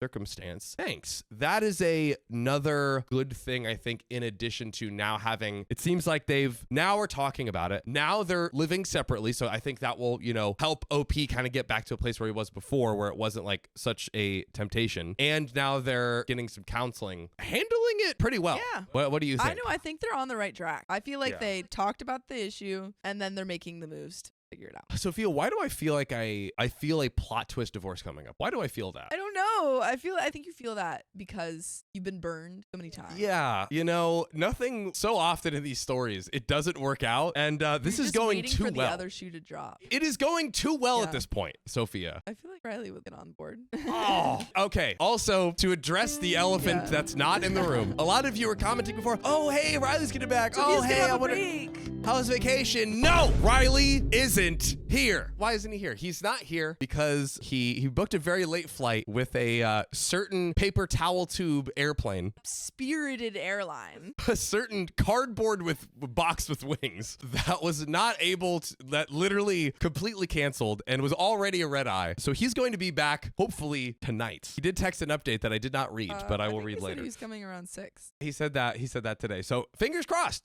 ladies and gentlemen. Also, we're going to be at VidCon this Wednesday through Saturday. If you are going to be at VidCon, please say hi Say to us. hi. Please. Oh, Sophia, you want to maybe, okay, story time. You're running to someone Oh, yes. Yes. Culver City. I was in Culver City with a friend on Friday, and a lovely one of you lovelies. Your name was Savannah, if you're there, came up and said hi. It was really nice. I was very excited. Shout out Savannah. Was that your first solo fan interaction? Oh yeah, solo. Because the other two were first was with Riley, and then the rest, the second one was with you guys, and that was my first solo. Yeah, I was like, oh my god, it's so nice to meet you. The crazy thing is when we go all together, me and Sam went to Vegas at like the end of 2022 to do some man on the street content, and he wore like the orange jacket. The amount of times we got recognized was like, it's the orange jacket. It was infinitely more than we'd ever been recognized. Like even to this day, like I think if we're with all four of us together and at VidCon, we might see some friends, some okay friends, some okay family. My mom's been making me clothes so that I'm stylish at VidCon. Oh, yeah, really? She made me a new outfit. Sam and Sophia's mom is like amazing at both design and clothing and architecture. She's a jack of all trades. What a gem. What a gem. But ladies and gentlemen, there is a gem that is the reveal of this story. Whether or not it ends happily or divorce, like I'm predicting. Do we think divorce? Sure. Do we think divorce? There was another poll. We can end this poll. So this was most 68% said no, I would not marry someone because my grandma is going, oh, what if what if we have spicy sleep? What about dirt sleep? Have we already talked about sleep? That's good. Dirt I like sleeping. that. Dirt sleep. All the sleeps. Okay, wait, what is the question? You know, that is a great question. Yes, divorce. Yes or no? On the horizon. Are they going to divorce? I have nothing to stand no on, faith. but I have a feeling. But you know what this story is about, John? What? Faith. Gosh, diddly darn if you're not right, Sophia. Well, let's figure out what happens. So, a commenter asked for the relevant comment. Ask OP if he had discussed spicy sleep after marriage due to his wife's beliefs. OP says, yes, she is very honest and is actually very curious about spicy sleep and even talks about how this is a very spiritual connection. But she would really like us to wed in the church and have our marriage be blessed. Update number 1. It's been a while since I posted about my situation with my wife, and I just want to give a little update. I talked to Rena, his wife, the day after I posted and talked about what exactly is holding her back and asked if she has any concerns. She could open up to me and talk about it like a married couple. If she even considered us one. Ooh, ouch. That was a little bit claws out. That was a little meow. We need a little more. Put some milk in front of this kitty. Yeah, exactly. Shout out. She told me she had seen the post and had actually read a lot of the comments you guys posted and realized it stems from her feeling everything was so rushed and it was not how she expected to get married and in her head and what comes after that. Which I think is a valid feeling. They did have to rush the wedding for the grandma. They had this whole thing planned out and now they're like, oh, let's do it immediately. That's totally fair. That's a big change to deal with. She wanted to make her Nana happy, but at my expense. It dawned on her after our small party in the hospital how she didn't feel ready for it because she didn't quote unquote feel married, thus letting me know later on that she wanted to wait. She has apologized about how she handled things and thanked me for being patient. I have done the same and we have been talking about it every day, although she still lives with her parents. We changed our plans altogether and have decided to do an elopement and be married in Rome. Honestly, kind of fire. Better and better. I like the solution. We contacted a relative we have living there who set up everything from the venue, photographer, and the minister. Wow. We decided on a little ceremony by the lake with just us, the minister, our relative, and the photographer. We are going to be leaving in a week and we are very excited about it. And since we will be there, we'll have our honeymoon in Spain right after as planned since it's only a few hours away. Okay. I mean, low-key kind of perfect. Kind of perfect. The April wedding will still push through for our family and friends as more of a vow renewal / reception. Love that. We have informed them about it and they do understand how our case has been very unique and are very happy and supportive regardless. Our elopement is simply a ceremony for the both of us, not thinking about other people for once. We are already looking for a bigger apartment for us when we return from the trip so Rena could have her own working studio as my apartment is too small. We will be updating if we can after the trip as your input has really put things in perspective. Thanks for everything and it really helped us look deeper into the foundation of our principles and our priority. It's perfect. It's perfect. But no. What? It's not over. Oh. You think we're ending here and it's all just going to be peachy keen. Well, peachy it still could be. Yeah. Well, you know what, Sophia? Guess what the poll says? 61% of people think there will be divorce. 61 of you hate love. That's a majority. Okay. I am putting my name on the line that this is going to end in the messiest divorce you've ever seen on the show. Place your bets. Place your bets. I'm putting all my chips on the table. Whoa. That's what I'm doing today. Putting all of your chips on the table? All of my chips. What if you're wrong? I put all my chips. It is what it is. It is what it is. All right. Well, you might win big. Or I might lose big. Wait, hey, stop. It started dropping. It went from 61 to 58%. Guys, stay with me. Orange Army. Where are you at? Stand up. Get your juices flowing. But ladies and gentlemen, we have a final update. After this is it, okay? Ooh. And it's 6 months later. Get ready. Buckle your seatbelts. This is for all the marbles. It's been 6 months since I posted this, and I just want to give you guys an update. Rena and I finally had our beautiful church wedding last month. Suck it. You were wrong. There's more to the story. There's more. It was a sunny and warm day, and she looked stunning, and it was better than anything we both ever imagined. Oh, yeah. Totally getting divorced. Yeah, it's Totally divorced. It is guaranteed divorce. There's literally not a ticket down. You know when they call you beautiful, you're headed straight for the door. That's right. Our families helped a lot in the wedding preparations, and as I mentioned in the previous post, my wife did move out to live with her parents until we got married in church. We made sure to talk thoroughly about how we felt and if this was really what she wanted. We met every week and talked every night until the day we finally got married in church. Mid-February, there were talks and doubts about the relationship and if our expectations of a marriage were aligned and whether it was best to just hold off on the wedding to see if we were indeed compatible and if our courtroom wedding was merely an obligation we had to fulfill before her nan passing. It was just a box to check. No. That's it. That's all. It's forced marriage. Just for Over tax purposes? Just for grandma. No. It was a difficult month for us. Really difficult, guys. I don't know if they're going to make it through. We talked about her fears, and she explains it was just that she has had this belief in her mind about keeping herself pure in her big day, and it was purely hers alone and not her family or anybody else. We did go through marriage counseling to help more in dealing with our situation. During this time, I moved to a larger place and found a better paying job and got busy. That's great. She started working from home and accompanied her brother, who moved to Japan to help him get settled. She was there for about 2 weeks and actually had a nice break. We both had a lot of time and it helped strengthen our relationship to be honest and to realize how much we really wanted to be with each other. Yeah, right. We just got back from our 2-week honeymoon to the number 2 in our bucket list, New Zealand. Oh my God. More travel. These guys they're travelers over here. These guys are travel fiends. Little explorers.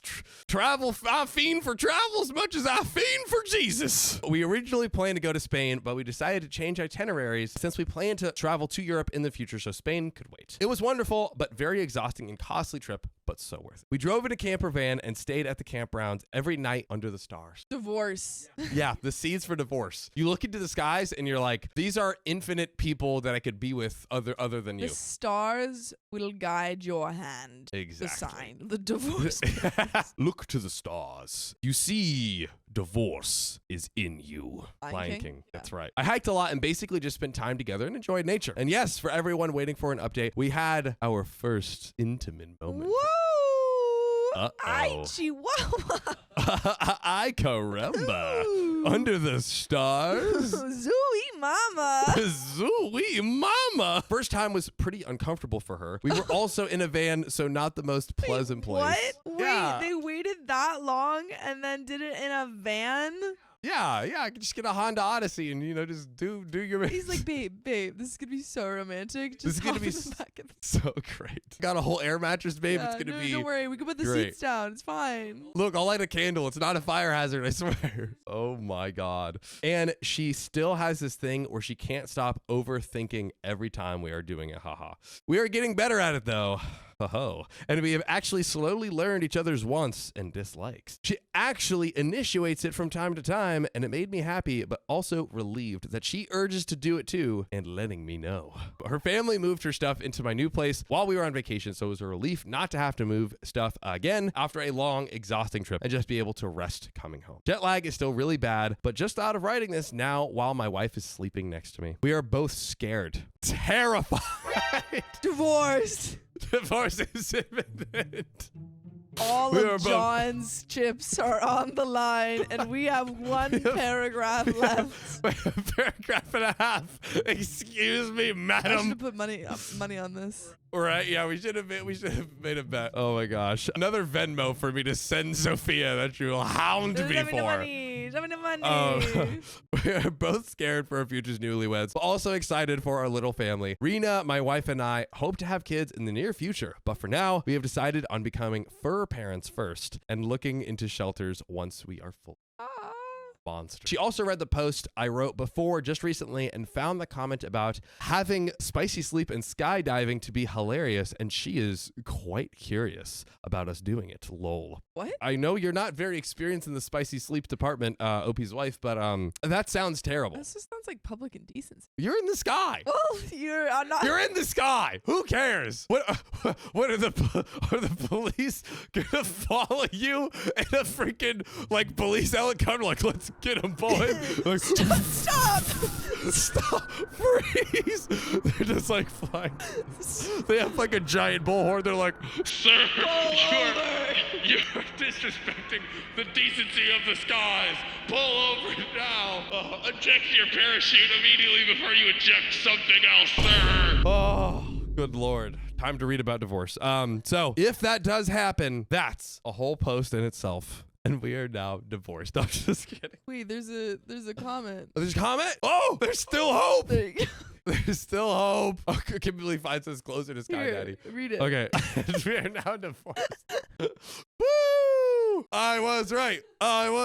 Oh, good stuff. Ooh, Guys. you know what? We don't get a lot of wholesome stories. You know, this is great. This is, we should definitely do, let's add a wholesome story to the weekly rotation, honestly. A wholesome story vibes. Those are great. So let's go back to our question. How should you handle disagreements when married? How do we think they did? I think they were a little bit rocky in the beginning, but then they got through it and they handled it like champs. Yeah, I will be honest. Like, I think this was a near perfect interaction because I do empathize with both sides where, like, think about it.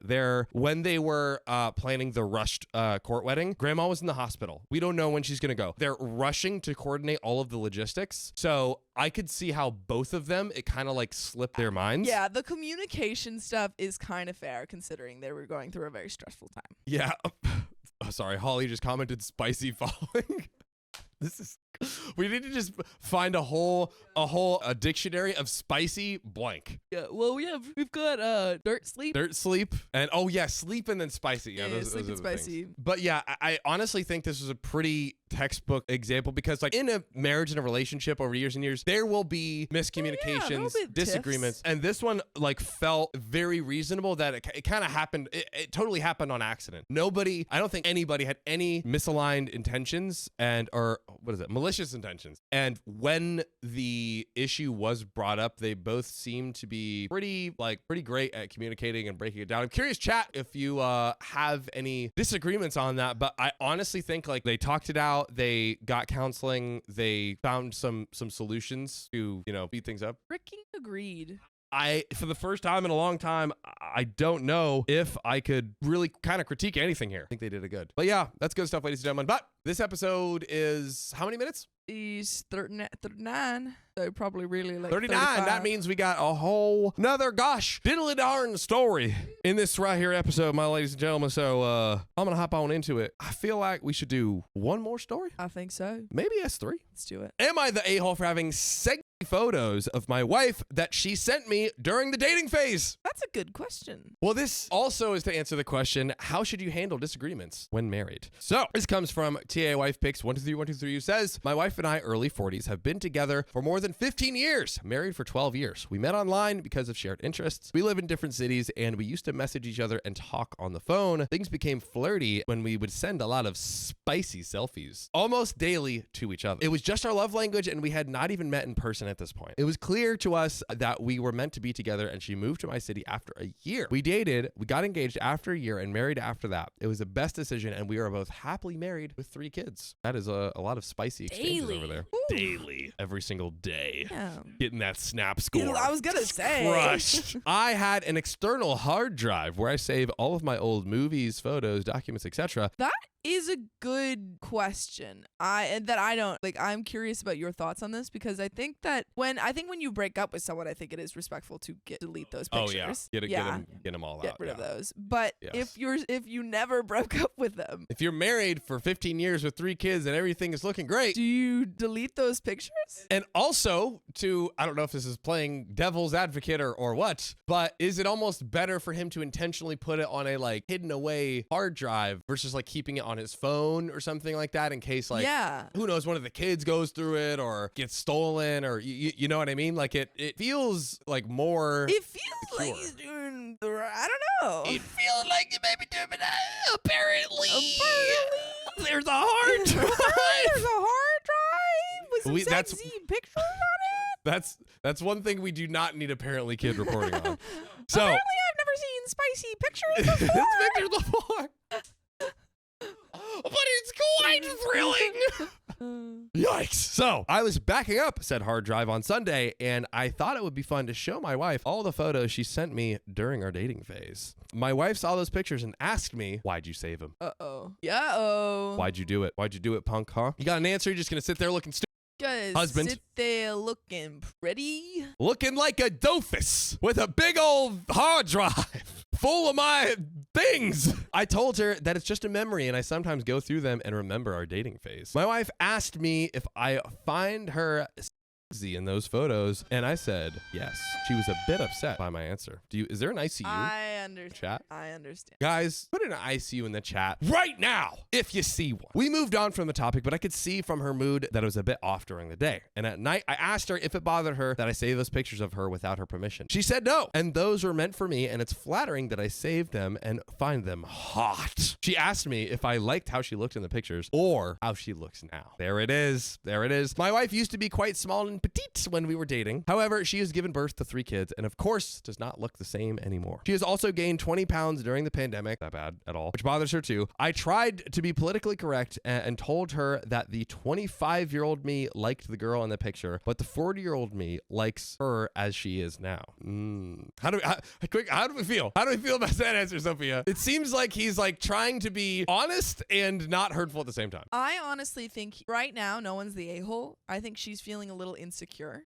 Yeah. And I don't think he's done anything wrong, and I think he's trying to make her not insecure. And maybe this is not exactly the best way for her to hear it, but I don't think anyone's done anything wrong. Unfortunately, sometimes we have insecurities and we can't always control how other people. It's true. And I feel like this is, I mean, he said, yeah, Brittany John says stop it. I don't think he said anything wrong correct. there. Yeah, he could have he could have said I love both. Yeah, maybe that would have been better. I love Old both pictures versions of of you. yeah. Which kind of to me is like what he's saying. Yeah. I think. But I think because she's already feeling insecure, it might not be received that way.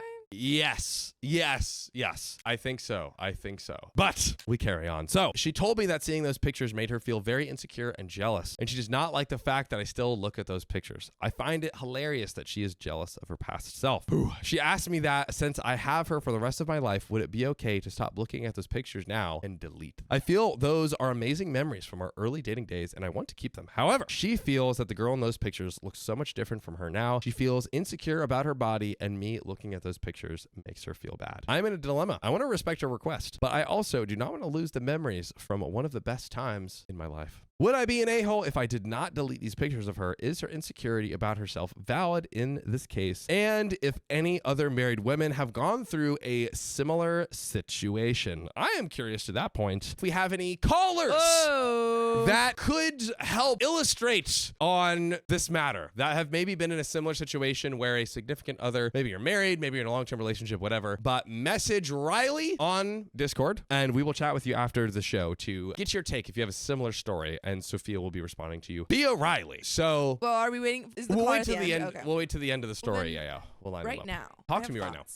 now. Tell me. I think if someone asks you to delete pictures of themselves, especially intimate pictures, I think you should. However, I think in this case, they should also have a conversation about her feelings. Yes, I think you are 100% right. Like basically like, hey, like anytime you ask me anything of that, the answer should always be yes. In addition to that, I would love to like sit down and like have a open and honest conversation of like why you're feeling those feelings, if there's anything I can do to kind of make you feel less insecure, because I love the way you look. I think you are beautiful, yada yada. I think is exactly what you say. I think that's exactly what you say. Because like it's kind of like how can I help? You know, it's not like going in and because some people could go in and presume like, oh, do you like want help losing weight? Do you want like come in with all of these presumptions about like what they think they want? But that frames it and is like, you tell me how to help you. Yes. Because I want you to get back to feeling that way. Yes, I agree. Yes. And also, for some people asking, it is just the like intimate pictures of her, not all of the pictures of them together. Yes. And then also, I'm very curious for a quick poll. Is OP the a-hole? Hi. Is OP the a-hole? I'm very curious on what you all have to say on this matter. However, there is more to this story. I think right now OP is only the a-hole if he pictures without her knowledge. I agree with that. Let's get into some relevant comments. So, commenter, you did the right thing. But if you like the photos so much, it's hard for you to give them up. They're memories. Maybe it'll be downvoted, but if she's insecure about the comparison, maybe it's better to make an effort to improve the present rather than erase the past. OP response, I feel she looks beautiful and does not really need to improve. Ha! I don't like that comment. Yeah, right. I feel she eventually, honestly, it's like, I know this might be downvoted. It's kind of like, I don't mean to sound racist, but it's giving the same energy. Are you sweating? No. I am sweating. We're always sweating. I'm always sweating. Unfortunately, all the windows are out. It's getting hot though in Santa Monica. We will later. Let's open the door a little. Sure. Do that later. But for now, I feel she eventually realized how silly it is that she is insecure of herself. I just don't want to delete the pics now and then regret it later when she changes her mind. Does that mean he's changing his perspective? We'll see. Commenter downvoted nutso. Your wife is deeply insecure. Oh my God. You guys are incredibly harsh. Reddit! I want like Reddit to just think about anytime someone's taken a picture of them and then they've looked at it and not liked how they looked in it. You're telling me 100%, Mr. Commenter who said nutso, call the wife nutso. You're telling me 100% of the pictures, you're like, I love these. Put these on a wall in the MoMA. You're so photogenic that not a single picture of you has ever been bad. Yeah, freaking right. You wanted to delete it. You know what? You're ugly. You're ugly That's right. inside and out. Yup. Mostly out. Inside and that's out me too saying that. Ugly. And it's you. Starring you. But OP responds, I would not call her desperately insecure. I can understand her feeling bad for me, lusting over her pictures from 15 years ago. She is absolutely beautiful even now, but maybe she feels bad that she is not the same person from 15 years ago when I have not changed much. Subtle flex, but okay. But we have an update from the next day, 24 hours later. I wrote a post yesterday about my wife wanting me to delete her spicy photos that she sent me during our dating period. I wanted to thank everyone for so many mature and nice suggestions. I know my life is not as scandalous as many people who post on this forum, but wanted to give an update on what happened. We put our kids to bed last night and I was sitting in the bedroom. My wife came to me and started cuddling. She asked me if I deleted the photos and I told her I have not. I have not deleted these photos. And I feel really attached to those memories of our early dating days and it reminds me how far we have come. I told her that I understand that we both do not look the same as we did 15 years ago, but my love and attraction to her has only grown. When we started dating, she was the hot girl online who I had so much in common with. But after 12 years of marriage, I still see her the same, but more. Now that hot girl is my family. And she made 3 gorgeous mini versions of me. 2 boys and 1 girl. They all everyone's look like hot. me. Even the kids are hot. I also told her that I look at those photos because they reminded me of a time when our relationship was so new and how crazy we were. Is that fair? What? Just that the photos remind him, or do we believe him, I guess, that the photos remind him of this? I don't think it's an issue for him to want to keep the photos. I think the only issue is if she says, again, if she's like, he comes to her with this plea and he's like, hey, I want to keep the photos. And she says, I don't want you to, I want you to delete these intimate photos. That, in that case, if he keeps them after she says twice, I don't want you to keep these, then he's the a-hole. I've heard a lot of people say that, who are like, you know, in their like 50s and 60s and older, who say like, looking back on pictures of me as a young woman and looking back at like being confident in my body was really important, having those pictures. Or people on the other side who like wanted those. Who are these people? A lot. No, what? A a lot of I don't know, I've had a lot of conversations with like older women who talk about like, oh, I wish I had like those types of pictures. Wow, that's cool. Yeah. Yeah, I don't know. honestly, I don't know. that is I've never had the opportunity to chat with someone in Maybe that you should life take stage. some pictures, John. And You appreciate know, them. maybe I should stop being so ageist Yeah. and get it together. But yeah, that's never even crossed my mind before. But yeah, wow, there we go. I believe. Who are these people? I believe OP when he says that. That was kind of the point that I was interested in. But I asked her if I did or say anything to make her feel bad about herself based on how she reacted. As many of you guessed, she said that it was not about what I did. She just remembered how she looked in those photos and felt bad about herself. She started saying things like, I have let myself go and I wish I could be more disciplined, etc., etc. I told her that I'm still very attracted to her and try to initiate whenever we are alone. She agreed and thanked me for getting snipped. Else, we would have a lot more kids running. Oh God. However, she told me that I used to stare at her every time that she would change in front of me or was in the shower. Now, I barely notice her, even if she was standing butt naked right in front of me. She said that it does make her feel insecure about her body when I do that. Yeah. I know she is right. Say again? Oh, I was just gonna say, I feel like that's more so because you've gotten used to each other after. Yeah, I am guessing that OP's wife is making this more the insecurity. The insecurity is kind of feeding into. Exactly. I definitely feel that's at least to a small extent what's happening here. I know she is right, but after 15 years together, you kind of get used to each other's bodies, so I feel normal for that to happen. To Sophia's point, I told her it would be hot and adventurous for her to send me some spicy photos now too. But she said there is no way she would feel comfortable taking pics like that now. Overall, I loved our conversation and I'm glad she talked about her insecurities to me. Finally, we started talking about the photos. She asked me if I pleasure myself looking at them, and I told them I have in the past, especially when the kids were small. Okay. She found that funny and cute. I don't know why that last detail was important, but Maybe okay. he's like, I don't know, I had more time to myself and the kids. Maybe. I think if anything, you have less That's time what to I yourself with think. like young children. I'm confused as to why that comment was included, but nonetheless, she said that I had the entire internet to find corn, and it's cute that I still looked at her pictures. I think that is cute. She said I should keep the photos. Okay. She asked me to create 2 folders for her pictures, safe for work and not safe for work. She said that I can keep the not safe for work folder hidden so the kids didn't find it. For the safe for work pics, she wants me to upload them to our iCloud as she wants to show those pics to our daughter. The safe for work. The safe for The safe for work, Sophia. The safe for work. The safe for work. Get your mind out of the freaking Get gutter. your mind safe for work. Who's the boys now? Guys, oh I've been no. Riley for too long. No, so that's right. Sophia's been Riley for a whole week. And it's going south. But she said that she is glad that I didn't delete the photos. Thanks again for everyone who commented. A lot of comments were really cute, and I got a nice perspective of what my wife was thinking. And a top commenter says, and this, my friends, how adults handle issues in a marriage. Well done, OP. Yeah, you know what? Georgette Cooper says, is this 2 for 2 wholesome stories? Yes, it is. I think it is. I think it's 2 for 2 wholesome. Also, 2 for 2 good communication and mediation in a relationship. To answer the question, how should you handle issues and conflict in a marriage? Now, I got a big question for you, okay? And let's get a freaking poll up. Get a freaking bowl. Was OP the a-hole for not deleting immediately? For not deleting, I guess you could say in the poll. A-hole for not deleting immediately, yes or no? Because like it's kind of tricky because he was very cognitive and receptive of what she said, but also didn't like acquiesce immediately, and it worked out in the end. Yeah. I think I am hesitant to say that he is the a-hole for that because he didn't keep it a secret from her. She asked him a second time. She said, did you delete the pictures? He said, no. Here are my reasons. Can we talk about it a little more? I think that you losing these pictures, you will regret it in the long run. Also, additional context, the update was from literally the next day. So this wasn't weeks. It was, we had a conversation last night, and honestly, I mean, he might not even have had time. That's what I was about to say. Like, it could have even been just a purely logistical thing of like, we went to bed, I got ready for work.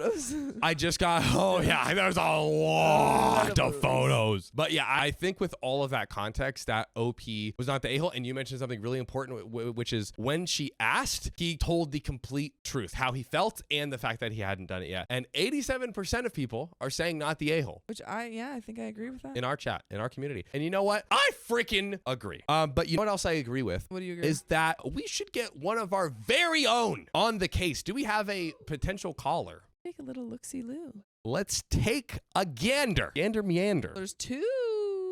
Two. Do we have one that is, or are they both relationship conflict related to the story? I should say. Groovy hippie chick hat. Groovy hippie chick? Let's get groovy hippie chick on the horn, like old people like me say. Woo-hoo. Let's do it. If you're able to scoot us also at Twitch. Yes. Yeah, that'd be great. And let me know when. Or on mute, groovy hippie chick. Groovy hippie chick. Can you hear us? We can't hear you yet. Hello, hello, hello. Hello, hello. Please, please unmute. I want to talk to you. Groovy hippie chick. Groovy hippie chick, are you there? Where are you? Sophia's are launch. you? She's about to eat the cola.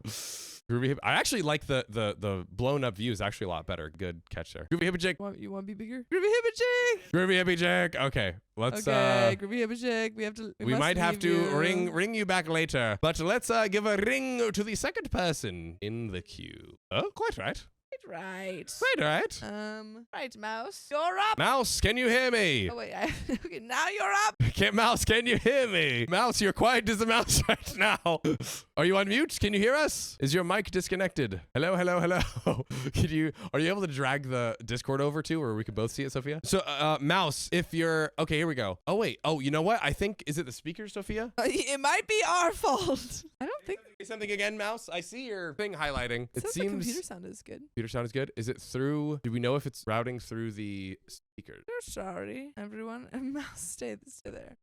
Mouse, stay right where you are. Mouse, We cannot hear don't you at all. move. Also, I feel like this is probably the same thing happened to Kirby Hip Check. Sorry, group. Oh my gosh, so We're gonna sorry. pause for a second. Sorry, Mouse. Well, just You know what else I could do? Yeah. I could can you? Yeah, let me do this now and then we can try to figure out for the next caller. All right, Mouse, why don't you, let me see if I can find you, Mouse. Let me see if I can find you. I think I found you. Mouse, we are going to hang up on this call. We're gonna call you back.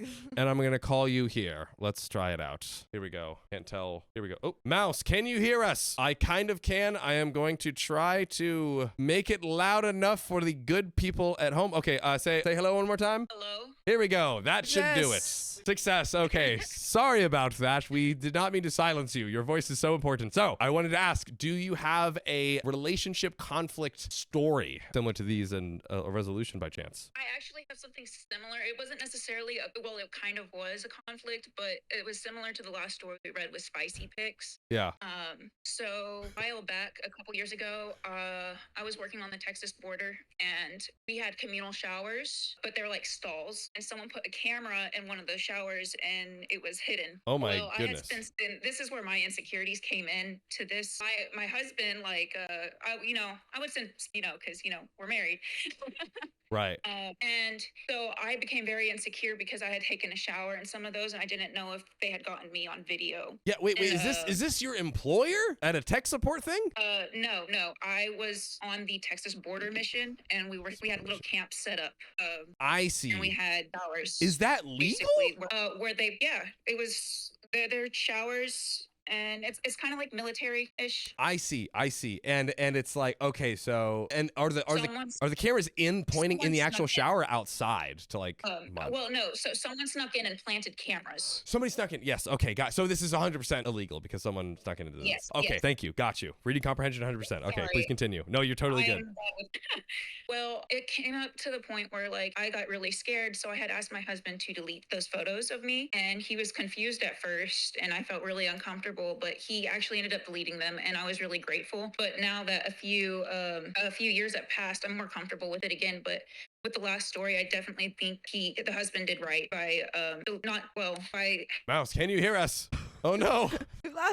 We've lost another one.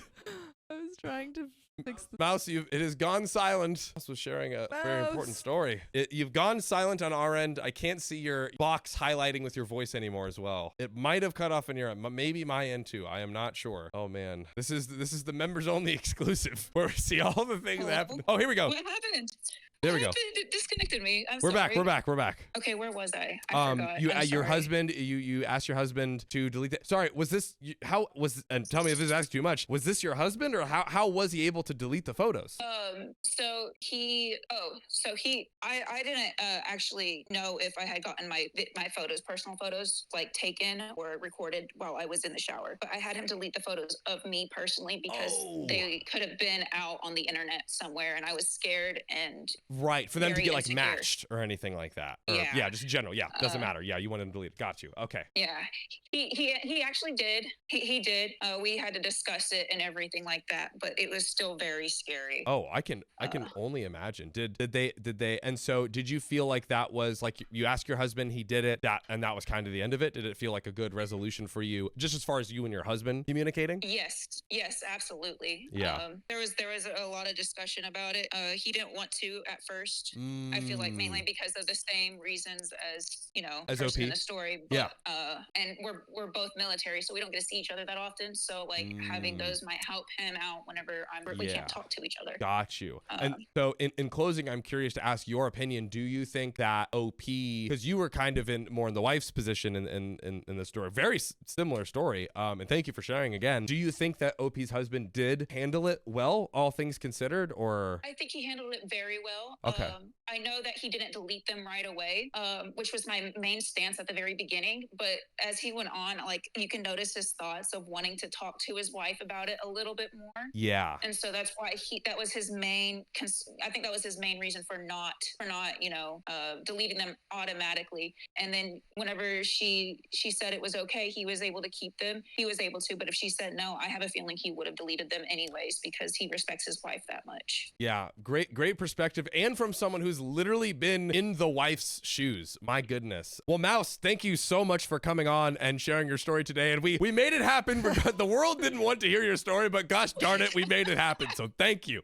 Of course. Awesome. Have a good one, Mouse. Bye. Bye. Cool. So, wow. It's so crazy. Yeah, everyone's how, always like, got a story that relates. It's literally like basically, different circumstances, but the same thing ultimately. And yeah, that if anything affirms to me more that OP is not the a-hole. Yes. Am I the a-hole for calling mother-in-law by her last name instead of grandma? Call you what I want. This is all to answer the question of when is it worth it to stand up for yourself? Every time. Every time. Stand Episode by over. yourself because no one else will. Sophia, are you okay? No one stands with me.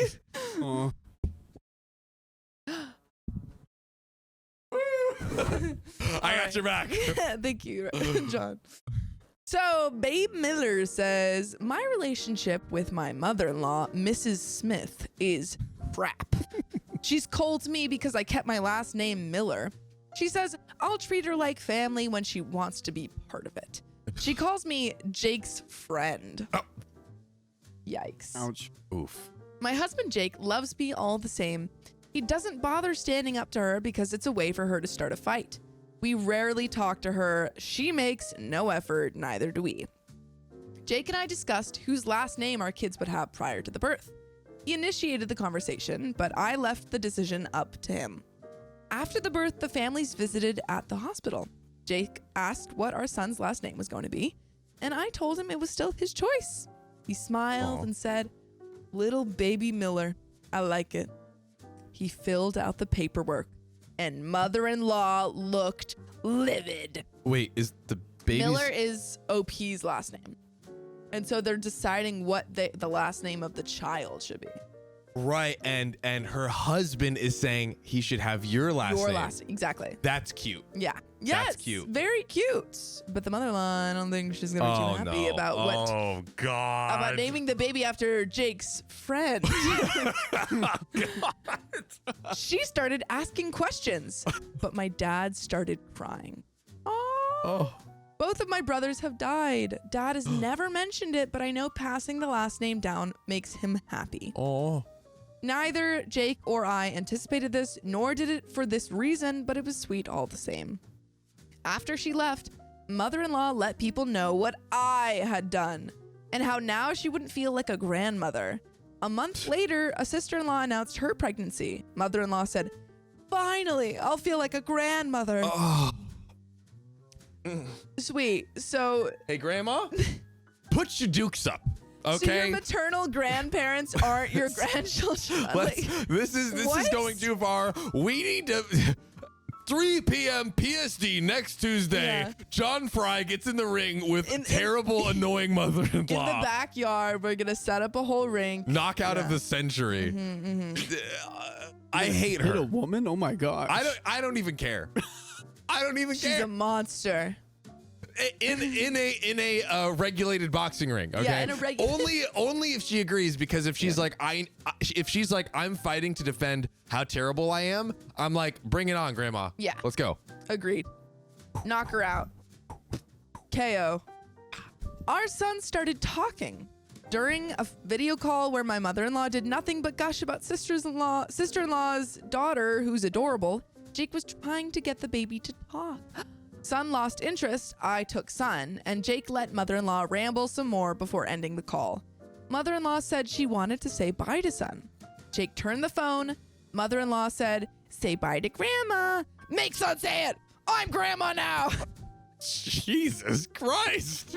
Who is this lady? Oh my God. I snapped inside, so I said, say bye, Mrs. Smith. Damn. Yo, that was cold. Damn. That was ice cold. Ice cold. My mother-in-law's face dropped. Jake turned the camera away and said bye quickly. He laughed, said I was awesome, but we better put our phones on silent. The only call/text I responded to was the other sister-in-law who said I didn't need to go out of my way to be nasty. That mother-in-law went around saying how excited she was about son, lie. That her initial comments were understandable because I talked Jake out of tradition. I did not. And that I'd hurt mother-in-law. Mother-in-law needed time to adjust. I said, thank you for your input. Mother-in-law texted eventually saying I'd really upset her. I said, here I was trying to respect the importance you feel to last names. You said multiple times I'm not family because of my last name. Oh, I don't think I really gathered that. Yeah, that she little was like tidbit. flipping it back on her. No, I got Oh. that. I was just saying that I didn't understand why the grandma was so adamant, like, oh, this is Jake's friend, not, his partner or his wife. I think it's because she kept her last name, and so the grandma was Yes. like, yeah, okay. Yeah. I didn't get that part. You made it more than clear that's the reason my child doesn't make you feel like a grandma.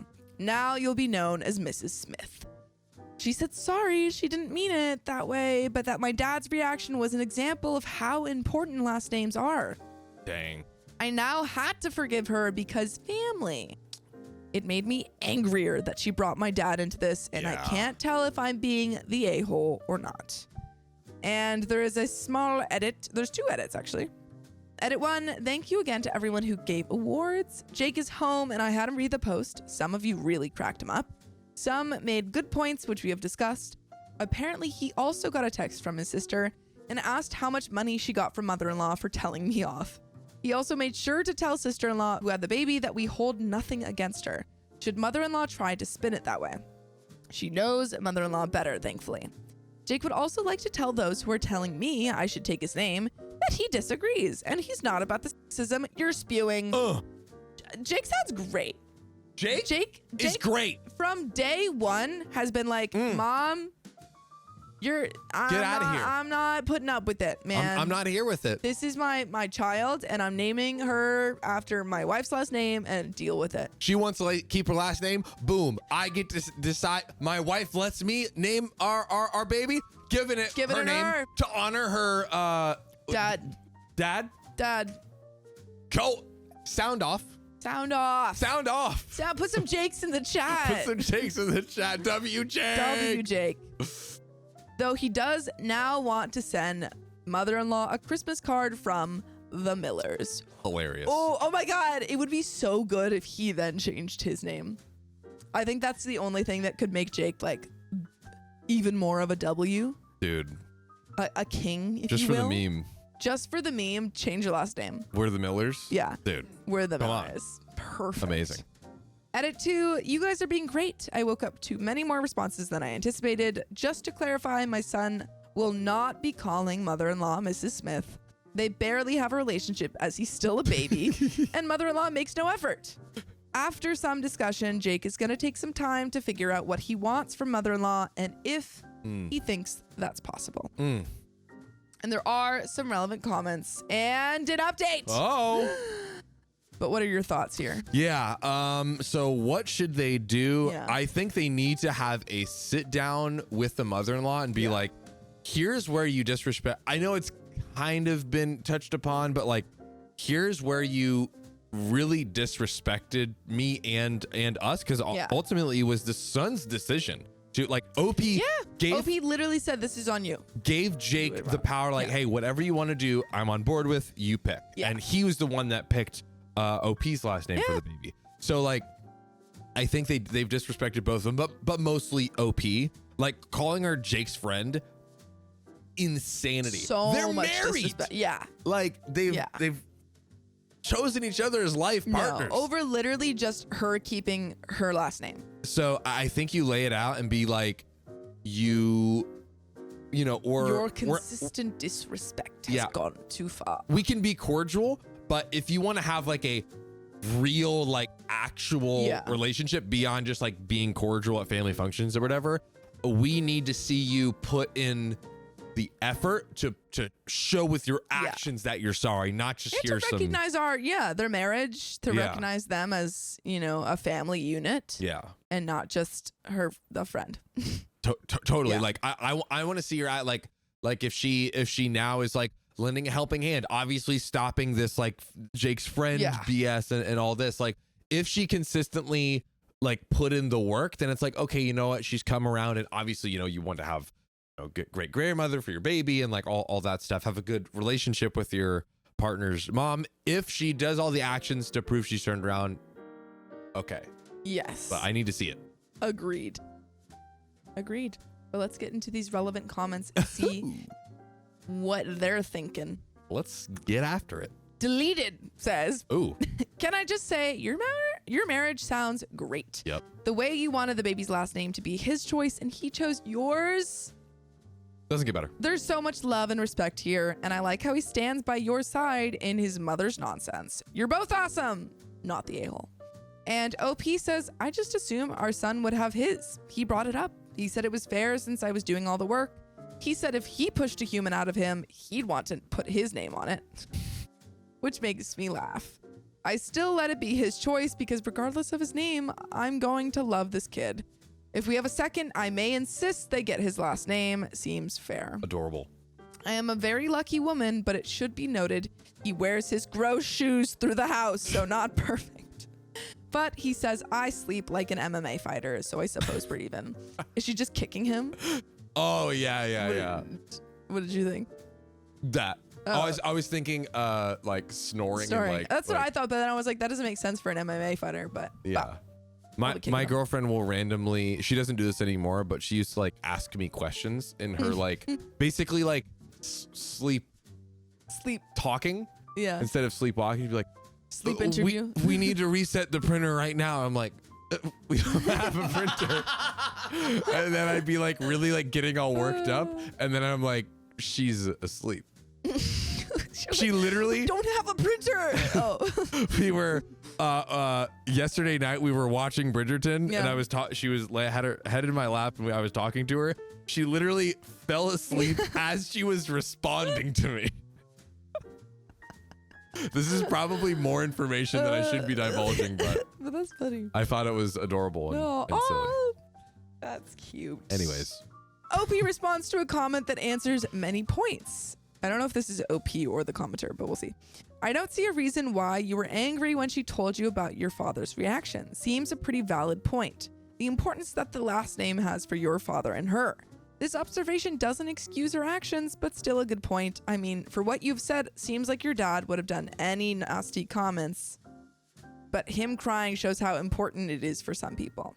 Okay, that's a commenter. It's kind of weirdly worded, but I get what they're saying. It's basically like the mom was trying to flip it because when the dad heard that they were going to name the baby after their last name, he cried because it was, I think, was it the brothers that passed away? OP's brothers both passed away, so there wouldn't have been anyone to like carry the name through. And that was like meaningful to him, of course. But to have the mother-in-law try and flip that around for her bastardized, like, no one in their family passed away or anything like that. I think it was because of the grief and everything that the father was crying at. That's just so slimy. Yeah. To flip it back around them. Very icky. Very icky. Hate that. And then OP responds to that. Mother-in-law divorced the man whose last name she took. It wasn't even her original name, and she has another son who is going to have kids. My husband wasn't her only option, and my father lost 2 sons. My dad's reaction comes from a very emotional place. And frankly, he knew he wasn't entitled to it. He simply appreciates it. Even father-in-law didn't care. And again, this decision was made by my husband with my full support. Why isn't she mad at him? Father-in-law also W. Yeah. W's, Also W. W's, W's. But there is an update. But the verdict was not the a-hole, which I agree with. I wholeheartedly agree as well. Wholeheartedly agree. OP, All you're of my not heart the a-hole. Agrees. All of my heart says, not the a-hole. It's written in my blood vessels. Yeah. That's kind of graphic. Yeah.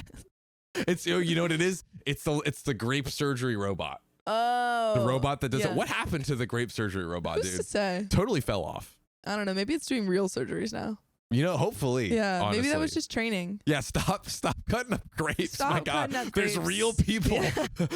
Forget these grapes. Why are you helping Maybe grapes? it was like the beginning part of the Neuralink thing, because they're teaching the robots how to do that, and so maybe they started on grapes. I think we need to All conjecture. Let's throw the grapes in the trash and let's start helping real humans. That's what I say. Yes, John. away the Here, grapes. here, John. But back to off of This this story. complete tangent. Yeah. What do we have? What do we have next, Let's get Sophia? into this update. Let's do it. Jake and I appreciate all the support, though Jake wants the DMers to know that he's okay with me taking his balls because he loses everything anyway. Oh dear. What? What? This brought him a good chuckle before the serious talk. We both also want to be very clear that taking his name was never on the table, nor does he care. I also do want to say I know how great Jake is, though since the post he's been demanding I thank the world's best husband anytime he does something for me. His humor is my favorite part of him. They literally just keep getting cuter. They're so cute! They keep getting more adorable. Stop! Because it's his mom, I let him decide how to handle it. We both did agree that our son would obviously know mother-in-law as his grandma, but he wouldn't have a relationship with her unless she addressed the blatant favoritism. That conversation did not go well. She denied having favorites, lied about pretty much everything, then told me the compromise she was willing to make was that if she had to accept me for who I am, being that I kept that name, I'd have to accept her for who she is. I don't understand the logic there. That makes no sense. She's like, if I have to accept that you have a different last name, then you have to accept me being horrible. One of these things is not like the other. I didn't respond before Jake ripped into her about how she didn't get to make demands, that she was critical of me, assumed things that he already told her weren't true, that this conversation was happening because we didn't accept who she was, and he said if he ever heard her make another comment about the Miller last name, he'd take it. Ooh. You'd take what? He'd take the last name. Oh my God! He would change his name, What so it's a like, threat. dude, that What a threat. Killer threat. Fire threat. Oh. Oof. She started crying about losing her family and he hung up.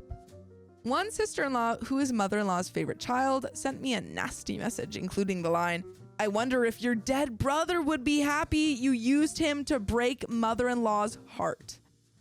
Are you kidding me?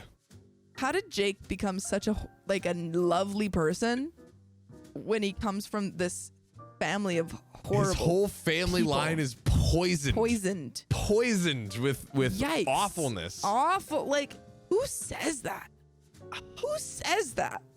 Even the mother-in-law didn't bring, I mean, the closest she got to bringing it up was, oh, well, you gave your child the dad's last name. But that's the closest she got to bringing up her family. There's like very disrespectful and very rude, and Yeah. then there's like Evil. saying something Yeah. inexcusable. Truly, evil. yeah, Evil. yeah. Yes. No, this is just like That is evil. completely inexcusable. How could you think that this is okay to stoop to that low? Disgusting. But OP has a little clap back. Ooh. I sent the screenshots to mother-in-law and said, call off your dog or I'll take her to the pound. Pork, pork, Bop. pork, pork. Bop. That's right. Don't mess with the Millers. Don't do it. Because they bite. Or we'll release the hounds. Yeah.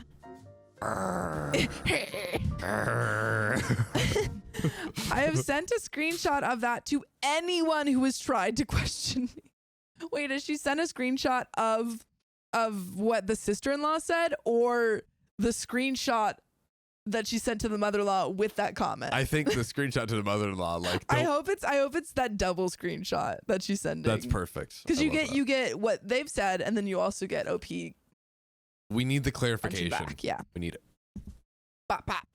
Oh, if they tried to defend mother-in-law or sister-in-law, I blocked them. Word got around quickly about this, and now sister-in-law is all but cut out of father-in-law's side of the family. Oof. Even father-in-law had come down on her hard. Sister-in-law is desperately trying to apologize and fix this. She even allowed Jake to read everything mother-in-law sent to her about my last name. I tried to read some of it, but stopped. I don't want to be angry. I'm taking time to decide how to handle this. Wait, so let me get this straight. So the sister-in-law was like evil and said the thing about the dead brother, Yeah. right? And then she's like, oh, but look at what mom said. Like, mom was saying terrible things yeah, too. mom did it worse. That's like, you're not taking responsibility. You're just trying to schlep it onto someone else. You're just trying to freaking scapegoat, and it's not going to work. Oh, 'Cause everyone recognizes you for the dog. I you hate are. it. Yeah, no, this family sucks. Oh. I hope they run away and he changes his name to escape. Me too. Me freaking too. Yeah. I am happy to be done with mother-in-law. She never really bothered me. It does take a lot to get to me. That is, she never really bothered you after all of that. I would be bothered. Wow. Impressive. It does take a lot to get to me, but I don't want her behavior and attitudes to be normalized with my son. I wasn't prepared for motherhood to have such a strong effect. Jake did admit he gave my son my last name or my dad. Okay, because before they said it wasn't intentional, and now he's saying that he did it for the dad. My dad actually did the same thing. That's so sweet. Kind of. He named me completely after my mom's dad because he passed away just before they got pregnant. That's lovely. Pretty adorable, right? That's really, really cute. Yeah. Wait, so your grandpa's name? I have my maternal grandfather's full name, and they just slapped Fry on the end of it.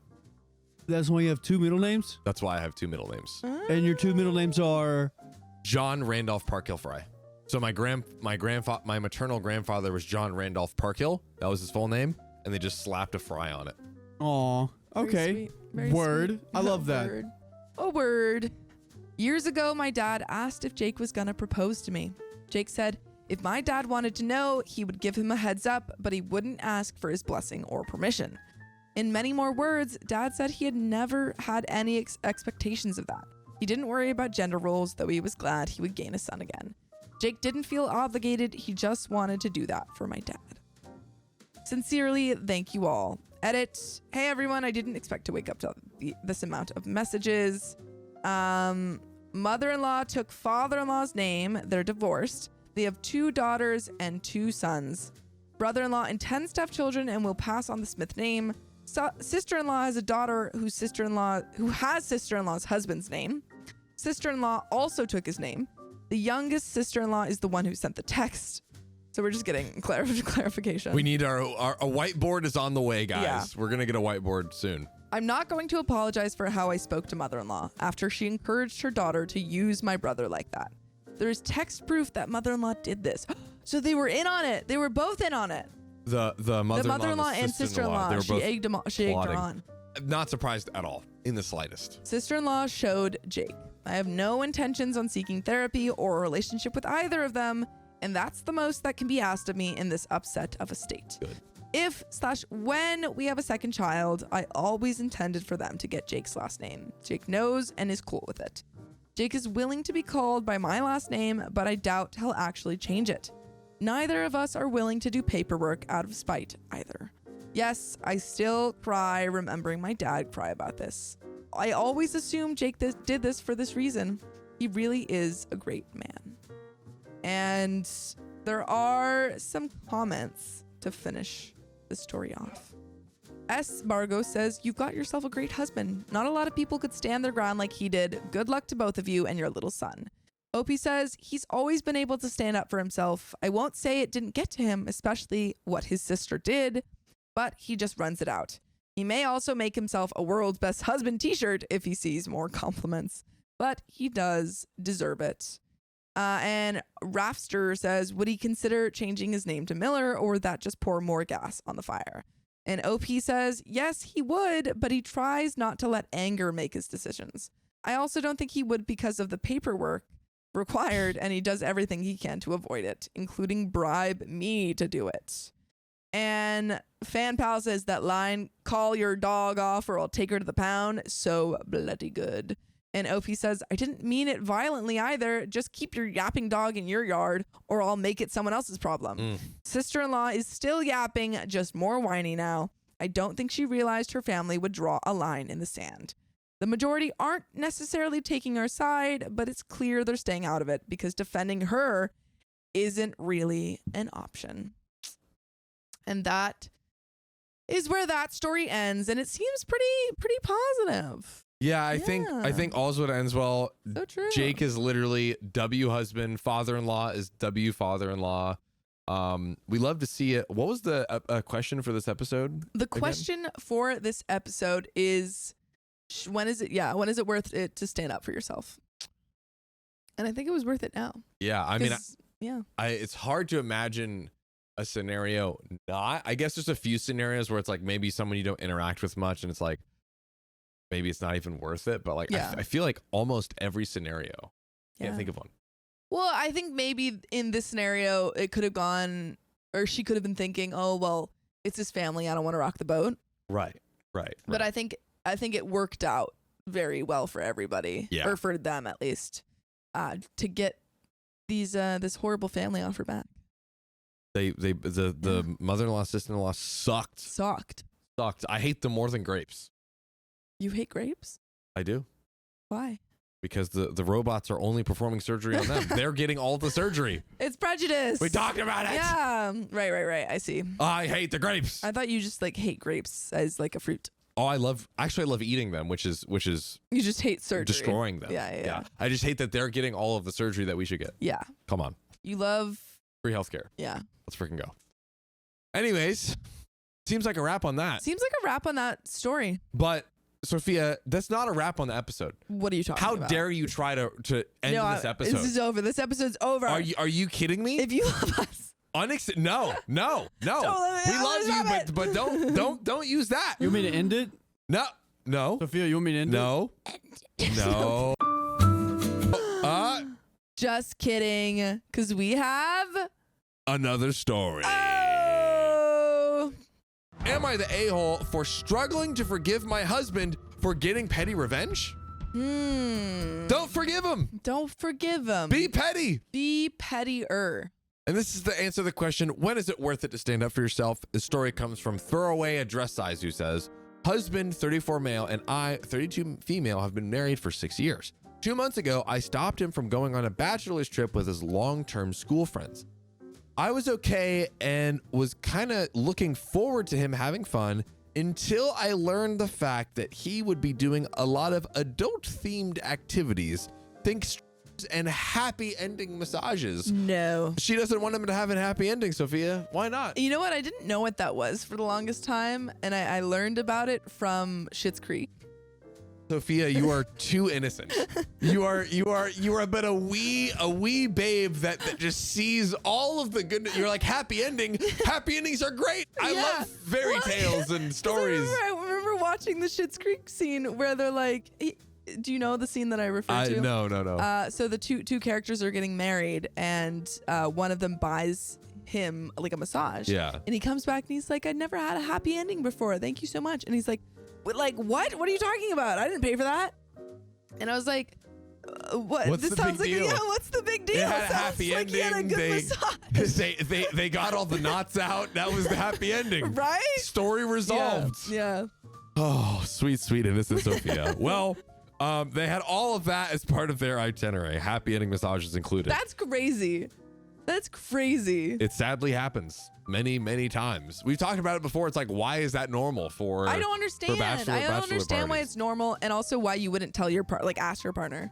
That's the thing. Why you would even want to do it? Why would you want to do that? Well, Sophia, It caused a huge fight. I wonder why. As we've always maintained that this is a deal breaker for me, and the fact that he hid it from me made it worse. He argued that he only did it because of my tendency to overreact. I'm gonna punch this man. Babe, you're always overreacting, babe. Just chill.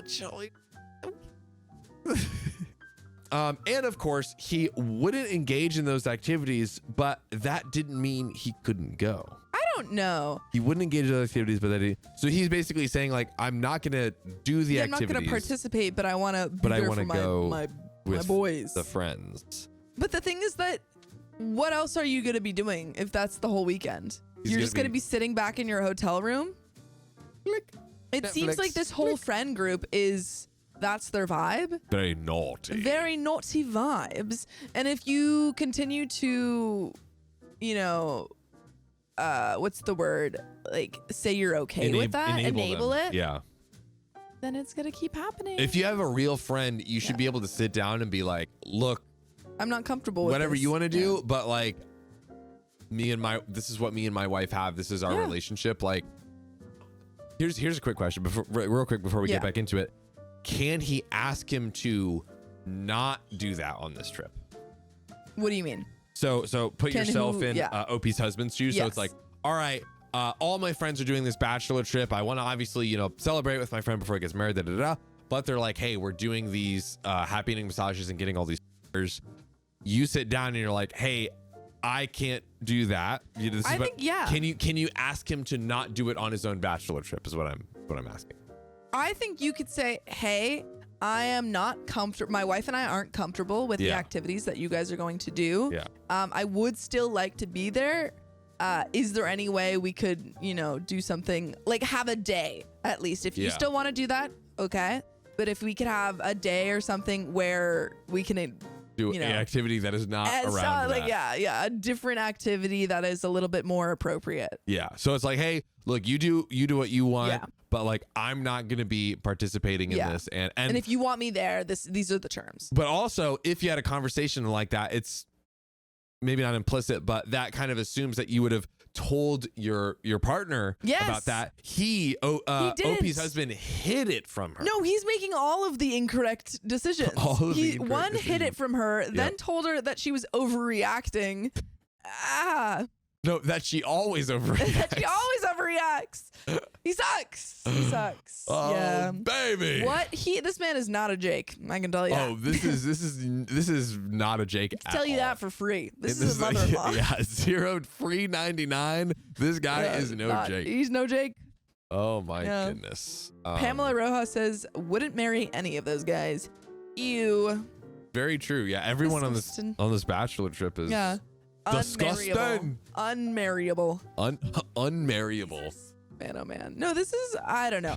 I think it's right now, based off what we know about this guy, I do not trust him saying, oh, I'm not going to participate in it. Because that's the thing. Like, he probably was like, let me not tell her. So he could participate in it. Yeah. And it would have been a secret the whole time. Yeah, but now she knows. Now she knows, and he's just trying to be like, oh, I wasn't going to participate. But, you just always overreact, baby. Don't overreact.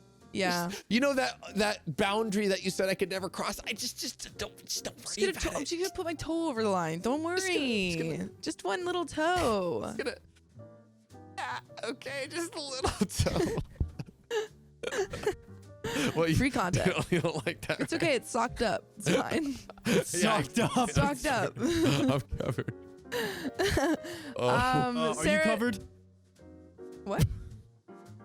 I'm not gonna show my feet. But I'm wearing socks. Don't. Ew. They're so dirty. They're covered in dust. Because I ran. Disgusting. Why did you show them on camera? Because it was an instinct. Editor, please edit that out. Editor, please. keep it in. For my sake. So people can screenshot it. Sarah Shock says maybe the friend's fiance is okay with it though, so it wouldn't be cheating. There's a chance where the fiance and his wife they might have their own thing going on. But regardless of that, this is about OP and this is about their relationship. Yeah, this is their relationship, which is separate. As someone said, would Jake have done it? And then someone was like, yeah, that adds a whole new meaning to WWJD. I was about to say, oh my God. What would Jake do? What would Jake do? Shout out to put it Pamela on Ross. put it on a bracelet. They got Do lots of bracelets of that already out, so you I can just know. go That's get one of true. those. You can just get it right now. And then everyone was like, "Oh my God, that's what would Jesus?" No, Jake, Jake, my boy Jake. my boy Jake. Okay, step aside, Jesus. There's a new Jay name You're in town. getting married. You're like, what would Jake do? Taking your name. But there's more to the story. So, I would have been fine with him going Okay. if he told me about the itinerary, and I would have trusted the fact that he would keep away. So if he came forth with it, Yeah. and was honest, she yeah. would have believed that he would have stayed away because he was honest about what was Yeah, going to if happen. he had come to her and said, "Hey, this is what's happening. I'm not going to be participating, but I want to go to support my friend." Totally different than him going, not telling her, and then saying you're overreacting.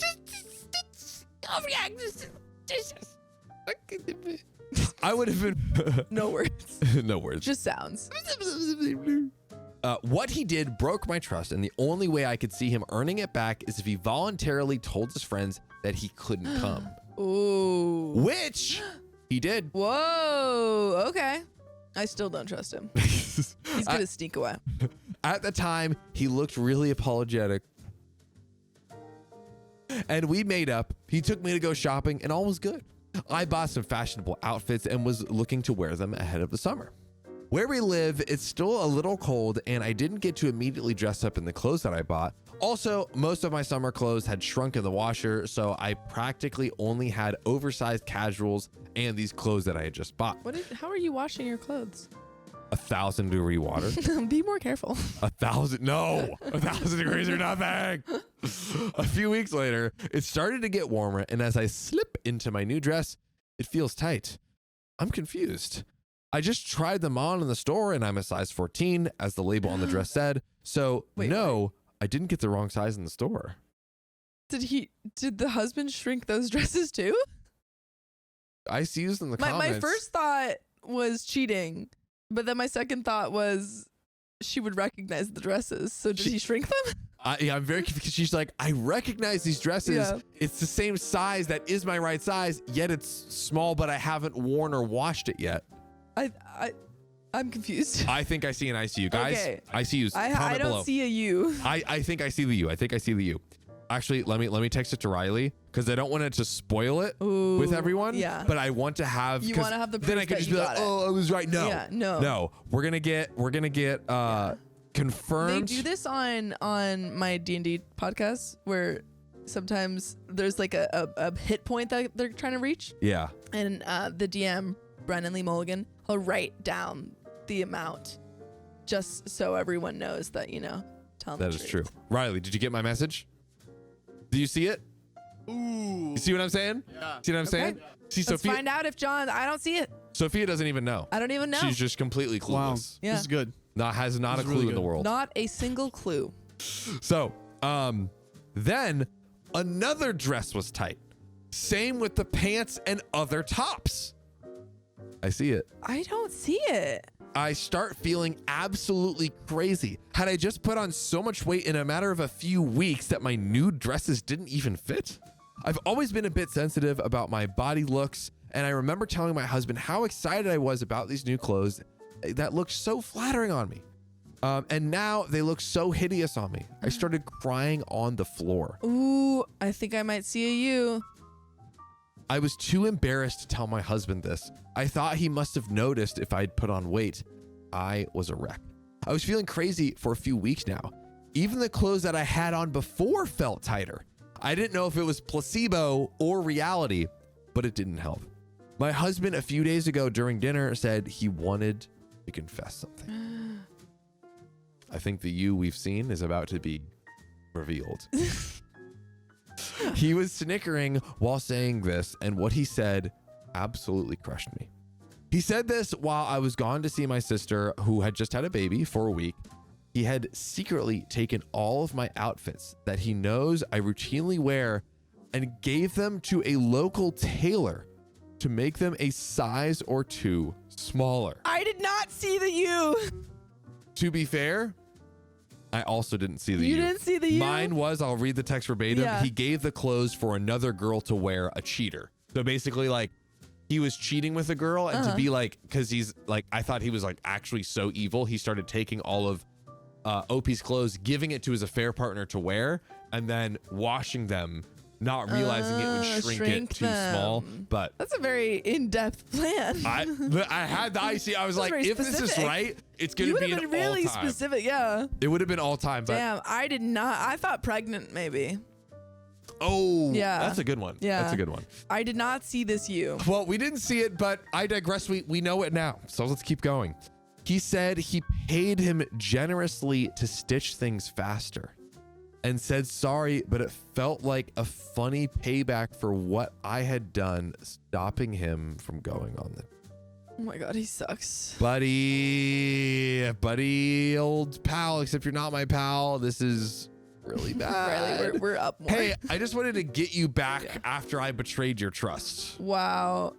Yeah, he's like, I know I did something wrong, but actually you deserve to be punished for it. Yeah, you punished me for doing something actually wrong, so I'm just gonna punish you because I. Yeah, and I'm actually going to wreck your self-confidence and make you think that you're crazy. Yeah, it's gonna be great. It's gonna be fine.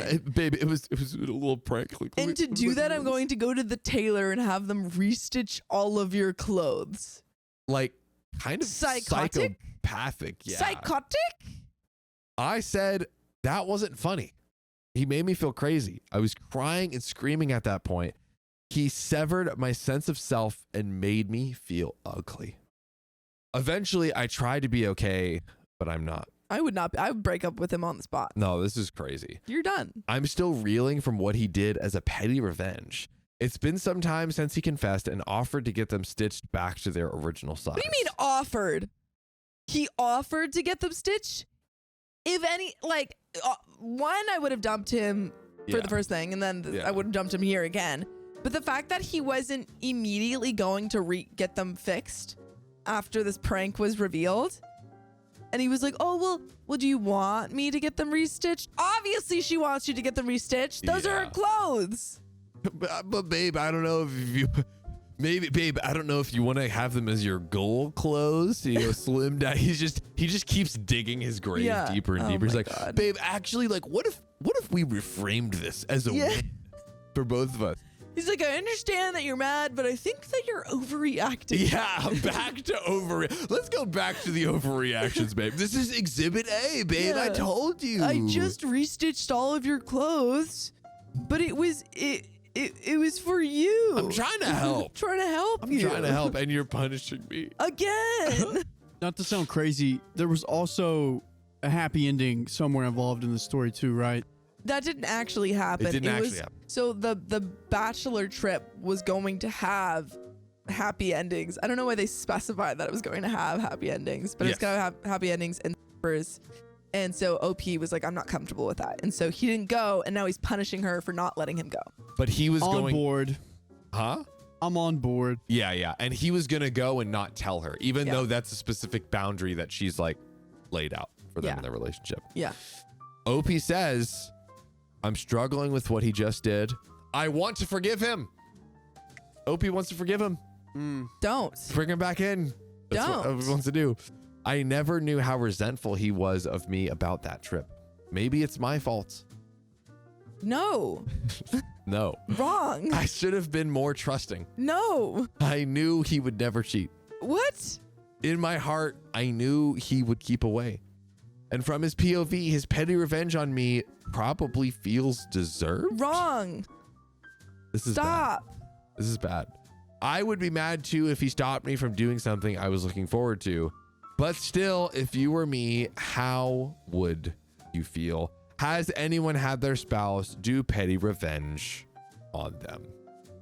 That took a turn. Is that the end of the story? It is over. That is, I need There's nothing comments. I need comments. There's and I no need relevant comments. There's no updates. There's nothing. There's no edits. There's nothing. I need someone to tell this girl that she's like, she needs to get out of this relationship right now. As Pamela Rojas says, run! Run and don't look back. Yeah. Take your tailored clothes, which someone said, which was a great point. Someone said to make them smaller, they would have to cut fabric off. So it's not like he can restitch these clothes anyway.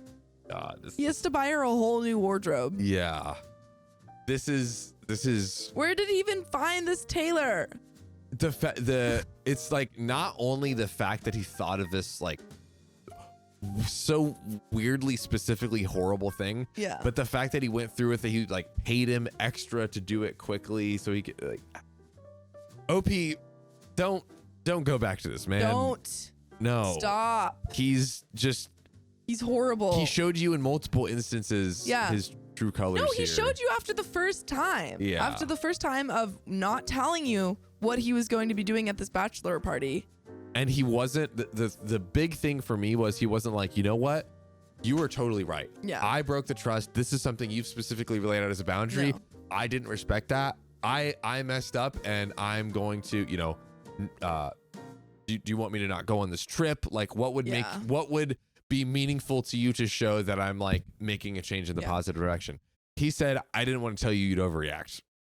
And he made her think that he he was apologetic when he didn't go, like when he chose not to go on the trip. Yes, he was lying. Yeah. And then he pulled this weirdly sinister prank.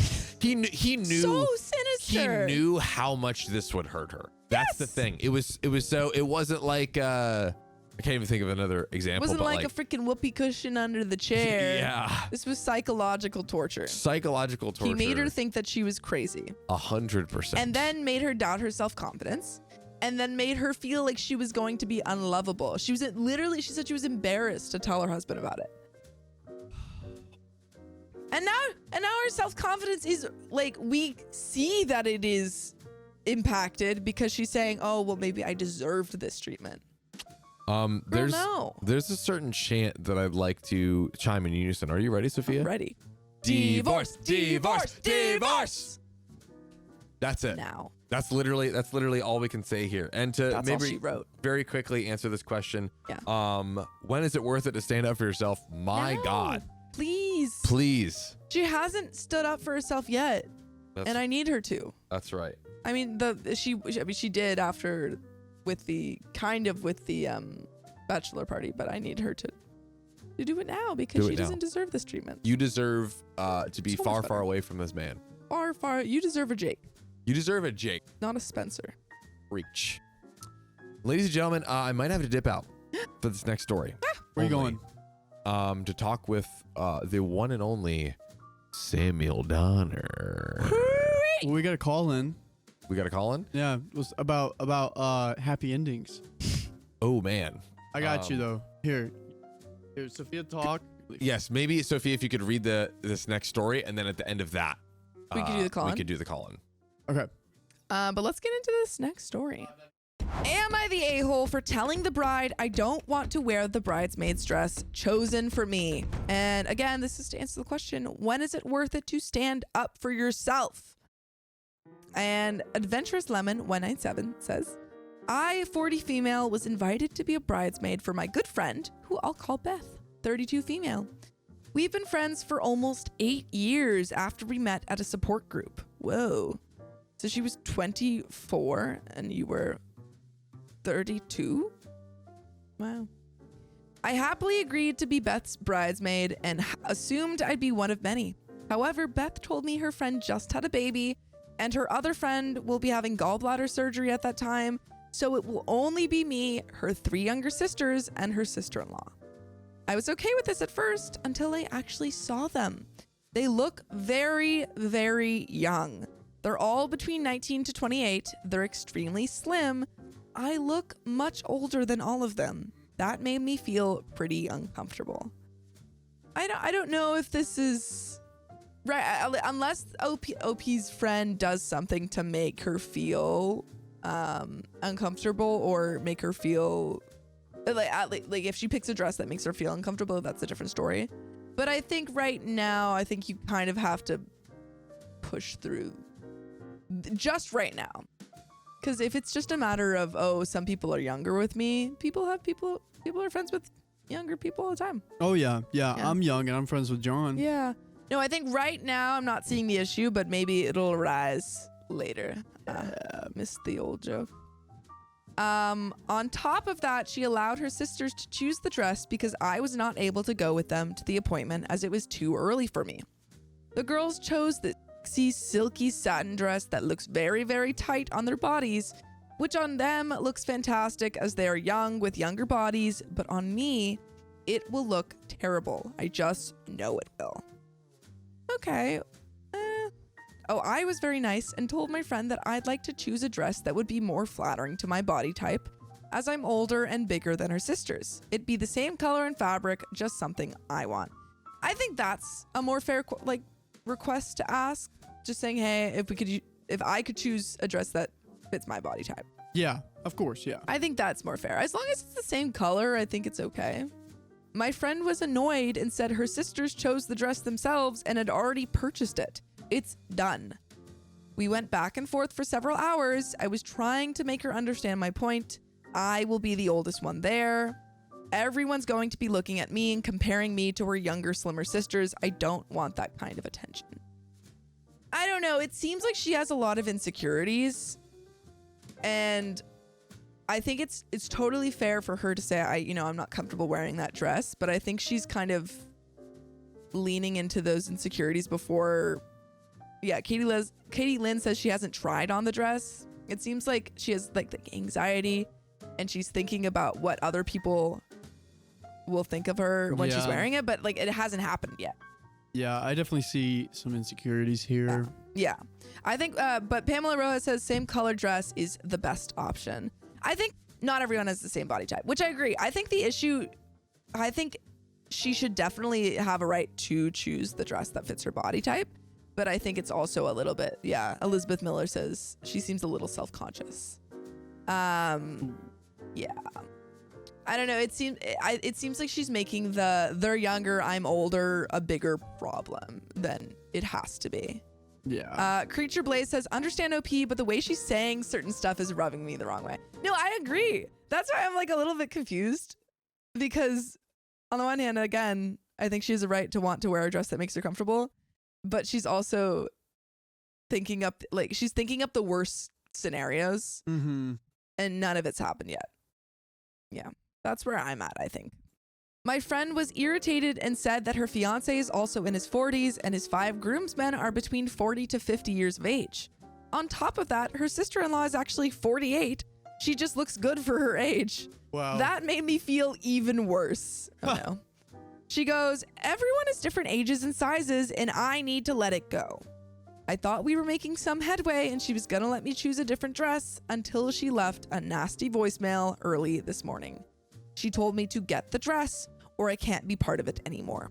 I'm adding too much stress to her wedding over stupid insecurities, and that her family isn't there to see me or to see what I'm wearing or how I fit into a dress. They are there for her and her husband. So either I show up as a bridesmaid in the dress or I show up as a guest. And if I don't get with the program, she'll have her cousin take my place. I feel like she could have said it nicer than she did. She was very nasty towards me. I also feel like she's not being sensitive. I decided to remove myself as a bridesmaid since she won't be flexible, but my husband said it was very rude. Am I the a-hole? And there is an edit before we get into it. But yeah, I do want to know what y'all are saying. Jezebel says she couldn't even be bothered to show up to pick the dress though. That's on her. And Rebecca Perala says she had an opportunity to go shopping and have an opinion, but it was too early. Yeah. And then Valley Lily says, here's the argument that will win. Fair, I'm wearing the dress, but don't get mad when everyone talks about how silly the chubby bridesmaid looked in that too small dress. Okay, well that's also, I mean, we don't want her to talk bad about herself. I think she should maybe try on the dress first. And if she still feels uncomfortable in it, I don't think that she should be forced to wear a dress that she's uncomfortable in. I think that's my thing. Yeah. Don't be on the fence. Don't be nice. Pick one side, a-hole or not. You can be an a-hole. It's fine. Pick a side. Are we saying OP is the a-hole? Well, Katie Lynn just said kind of yes. I think if you say kind of yes, then it's yes. I just want to see a-hole or not. I think she is kind of being the a-hole. Yes or no? No, I think she's kind of. No, kinda. Yes or no? No. Yeah, so no, she's What? not the a-hole. No, I think she's gotta be the a-hole. You have to pick a-hole or not. I'm picking kind of a-hole. No, don't put kind of. You picked a-hole. Okay. But I think that, it is a little bit more complicated. I don't think this is a clear-cut a-hole because she has a right to not feel comfortable in a dress. So that's why I don't think she's fully the a-hole. So you won't force me into this. You picked a-hole. I didn't. You I said picked one. kind of a-hole. You literally can't force me into it. You can't be on the fence about everything. The life is shades of gray, man. Life is shades with gray. Yeah. Sometimes you just need to pick a side of a fence, No, and the wire on it is too pokey for you to stand on. I literally won't. I'm just saying. Kitty B says I'm saying you're the a-hole because she didn't even try the dress on. That I think.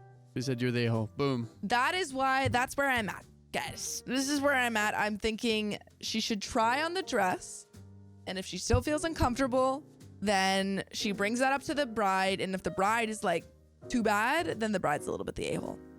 Josephine Medola Berqui says, don't want my memory of a friend's wedding being filled with anxiety and shame. Very fair. And I think that if she feels because it seems that even if she's I'm worried that if she's in a dress that she does feel comfortable in, she'll still have other worries about the younger bridesmaids and stuff. Because it seems as if the dress is not the only problem here. Yeah, I can see that.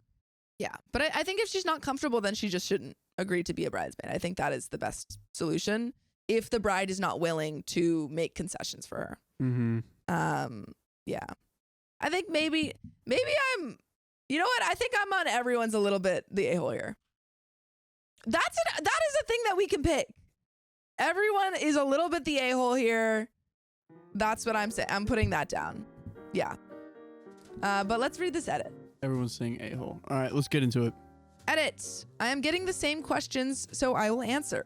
Bride and I met in a support group for chronic pain sufferers. We both have fibromyalgia, and the bride has lupus, which is why the wedding is happening a little faster. Bride made the dress appointment for 11, and my flare-ups happen in the mornings pretty bad, which she's aware of, but she still chose to do it at the time because everyone else could only do that time. She is doing her wedding at night, which is the only reason I can be part of it. It wouldn't have been possible if it was during the day. Also, we talked about it late last night. She said if she wants to come with me to try on the dress, and if I absolutely can't do it, then I can either find a dress that has to look like it's twin, or I can come as a guest. She's okay with either. Okay. The problem with the dress is that it's satin, which means I know it's going to be tight because satin always fits tight. And the top part is a corset style. Even if I size up, the part will probably end up being too loose at the top due to my small chest. Okay, honestly, I think that they sorted it out. Yeah. I think this is a good ending. What did fibromyalgia? Yeah. How do you pronounce it? I don't know. Don't ask me. I don't know how to pronounce it, so... I thought it was funny and I wasn't going to say anything because you bully me all the time whenever I say something wrong, so I was going to give you the benefit of a doubt. Oh, you're allowed. If you know how to pronounce it, you're allowed to tell me. Well, I don't, so it would have been okay, so useless. it would have been a moot point. I'm sorry, I don't know how to pronounce that. But what Could was I call an saying? expert about this, like, hey, here's the situation. What fabric would be better? Yeah. Oh, they could call an expert? Or we could. We have an expert on the line, I think. Oh, we do? Yeah, Okay. my girlfriend. Oh, about fabric. About fabric. That's true. We could see. Fibromyalgia. Fibromyalgia. Yeah. Thank you for everyone who told me how to pronounce that. I think that maybe try on the dress, but it seems as if both the bride and OP have a good solution of trying the dress, and then if not, we find a dress that's similar. But yeah, OP is more comfortable in it. And I think that is a good answer. Tanja Sisney says she seems to stress about things before they actually happen. And J Rose says OP is making assumptions based on insecurities. She needs to at least try on the dress before deciding she needs a different one. I agree. Cherish High Vibe says, as an older plus size person, I get it. I guess try it on and see what they're working with. Maybe there are adjustments they can do. I think I think just trying it on is the first step, because that's the only way that she can kind of prove to the bride, hey, this doesn't work for me and I'm uncomfortable in it. But I think the bride seems like she's getting a little mad because OP hasn't tried it on. But it seems like the ending is, this ended well. They came to an agreement, they came back and they talked about it and they worked through the issue. So, you know what? Everyone sucked for a little bit, but now everyone's good. Everyone's chill. Everyone's chilling. What? Jay chilling. Jay chilling. Yeah. Oh. I got her on the line. We're going to see what the best solution for this person could be fabric-wise. What do you think? I don't know. Hello? Can you hear me? You're on the show. Oh, I am? Yeah. Wait, actually? Yeah, actually. You guys hear her? Okay, so basically there was a plus, you can say plus. Yeah. All right, there was a plus-size woman getting invited to be a bridesmaid, and everyone wore very tight satin clothes, and she didn't want to wear them. What kind of like fabric do you think she could have wore, or like? Gosh. It's really putting her on the So the spot. thing with satin is the reason it like shows a lot of details on your body, I think it's just because it's so shiny. Okay. So if something wasn't as shiny, then that would probably help. But yeah, because obviously like the light reflects and it can show all the little divots and curves and everything that people might not want shown. But I mean, I feel like there could be some sort of like shapewear that could be worn to kind of smooth things out. But of course, that's pretty uncomfortable. So not a lot of people want that. Boom. There you have it. So I don't know.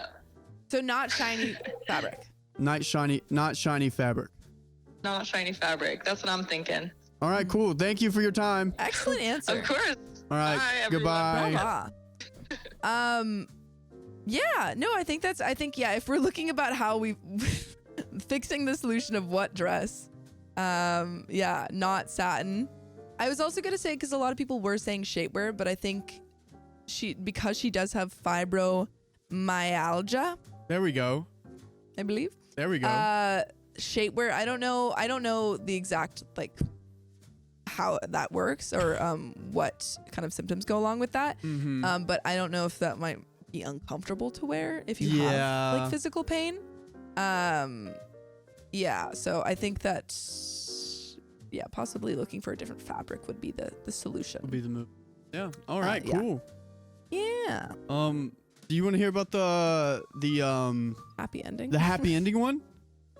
I suppose so. Hello. Hello. What's up? Can you hear me? All right. Can you tell us a little bit? Yes, tell us about the story. Tell us about the story real quick.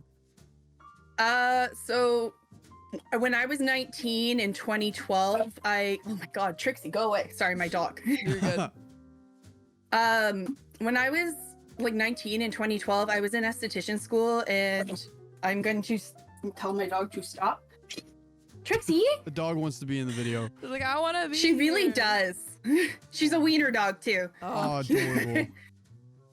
But basically, I went to esthetician school and we had like placements. Okay. And at the placements, I was like already working somewhere, so I was fine. But there was this like quite large woman, like plus size individual that I went to school with.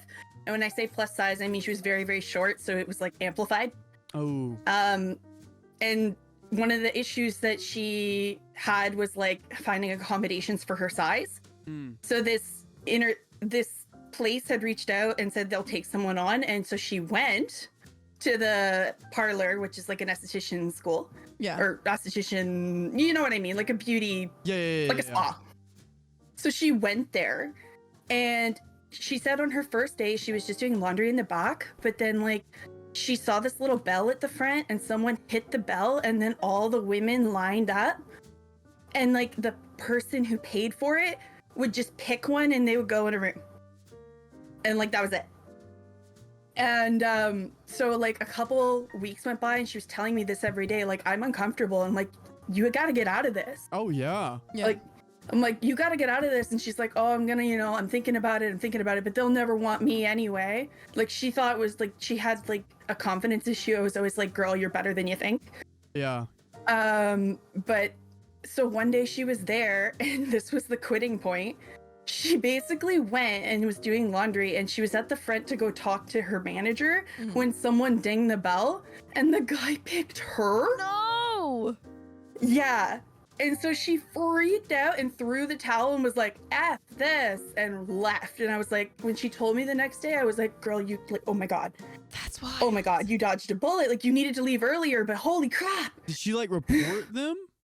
Yeah, we ended up reporting them to the school. And this is in Canada, by the way. Okay. Oh. Because the fact that they didn't disclose that before. Yeah. And what was crazy was like the school didn't know. And so like we had to go with like to talk to the dean and like all of that. But yeah, they got canceled. Thank God. From our school roster, so like they would never be allowed to take someone on again. Oh my gosh. What is the rules about happy endings in Canada? Well, there aren't very many rules for estheticians in Canada or anything happy ending, which is really stupid. Yeah. Basically, they have to give a health inspection notice over 3 weeks in advance, so the place, like the establishment, will just clean it up really, really fast right before the like date. So like it never get caught. And it's what that place was doing was they were having her clean as like an unpaid labor because it was a placement. And so she was doing all the cleaning and stuff before the inspector would come, and the girls would pretend that they were just regular estheticians. And it was very strange. Were the other, wait, I don't know if you said this, were the other girls sent from that school or they were sent from some? No, they were just workers. Like they applied to be there and they were there to make bank with their tips. Oh my God. Shoo. Glad she got out of there. Yeah, glad she got out of there. Well, yeah. I have a lot of other stories, but another time. Yeah. Another time. Yeah. Send them in. Go. That was a great story. Put them in the Reddit. That's exactly what I would want out of a story about having. It was a little scary, but you know, it worked out in the sense that she got to run away, and yeah. Wow. Anyway, thank you. Thank you. Thank you, Meow Gold Cat, and for your time and calling in with us. Yeah. Well, thank you for having me on the show, and yeah, maybe I'll submit more stuff. But thank you. Please do. Please do. Have a good one. Right. Bye. Have a good one. Bye. Great story. Wow, That's exactly what I wanted. I love that. I was really worried about the happy ending stories, and that was the perfect one. Yeah, you can trust us. You can trust and me. us. You can trust And us in Riley, chat. yeah, We Riley never did a do good like job. anything like that to you. Well, actually, maybe we would. Or to you. So the question of today, and actually that story fit into our question Perfectly. of when do you stand up for yourself? You stand up to yourself when you get picked. they ask you to freaking, they pick you for happy endings. Honestly, if I was her, this sounds so selfish, I would stay until they did pick me to be like, would anyone want me to do that? And then I'd be like, all right, I'm done. Wait, what? Sometimes I apply to things just to see if I'd get accepted. like your confidence. Yeah. Like booster? I applied to early college just to see if I'd get accepted, and then it ended up going. Or like sometimes I'd apply to jobs just to see if I'd get like, Yeah. a round or two in. Yeah. With my experience. Interesting. Yeah. Interesting. But I never do it. Wow. Yeah. So. Well, those are all of our stories, and we had many different scenarios of standing up for yourself, and some went better than others. But that's the whole episode. Yep. You love us. Make sure to subscribe. We love you, and see you tomorrow. Unless you're in the stream. Unless you're right here. In which case we're gonna keep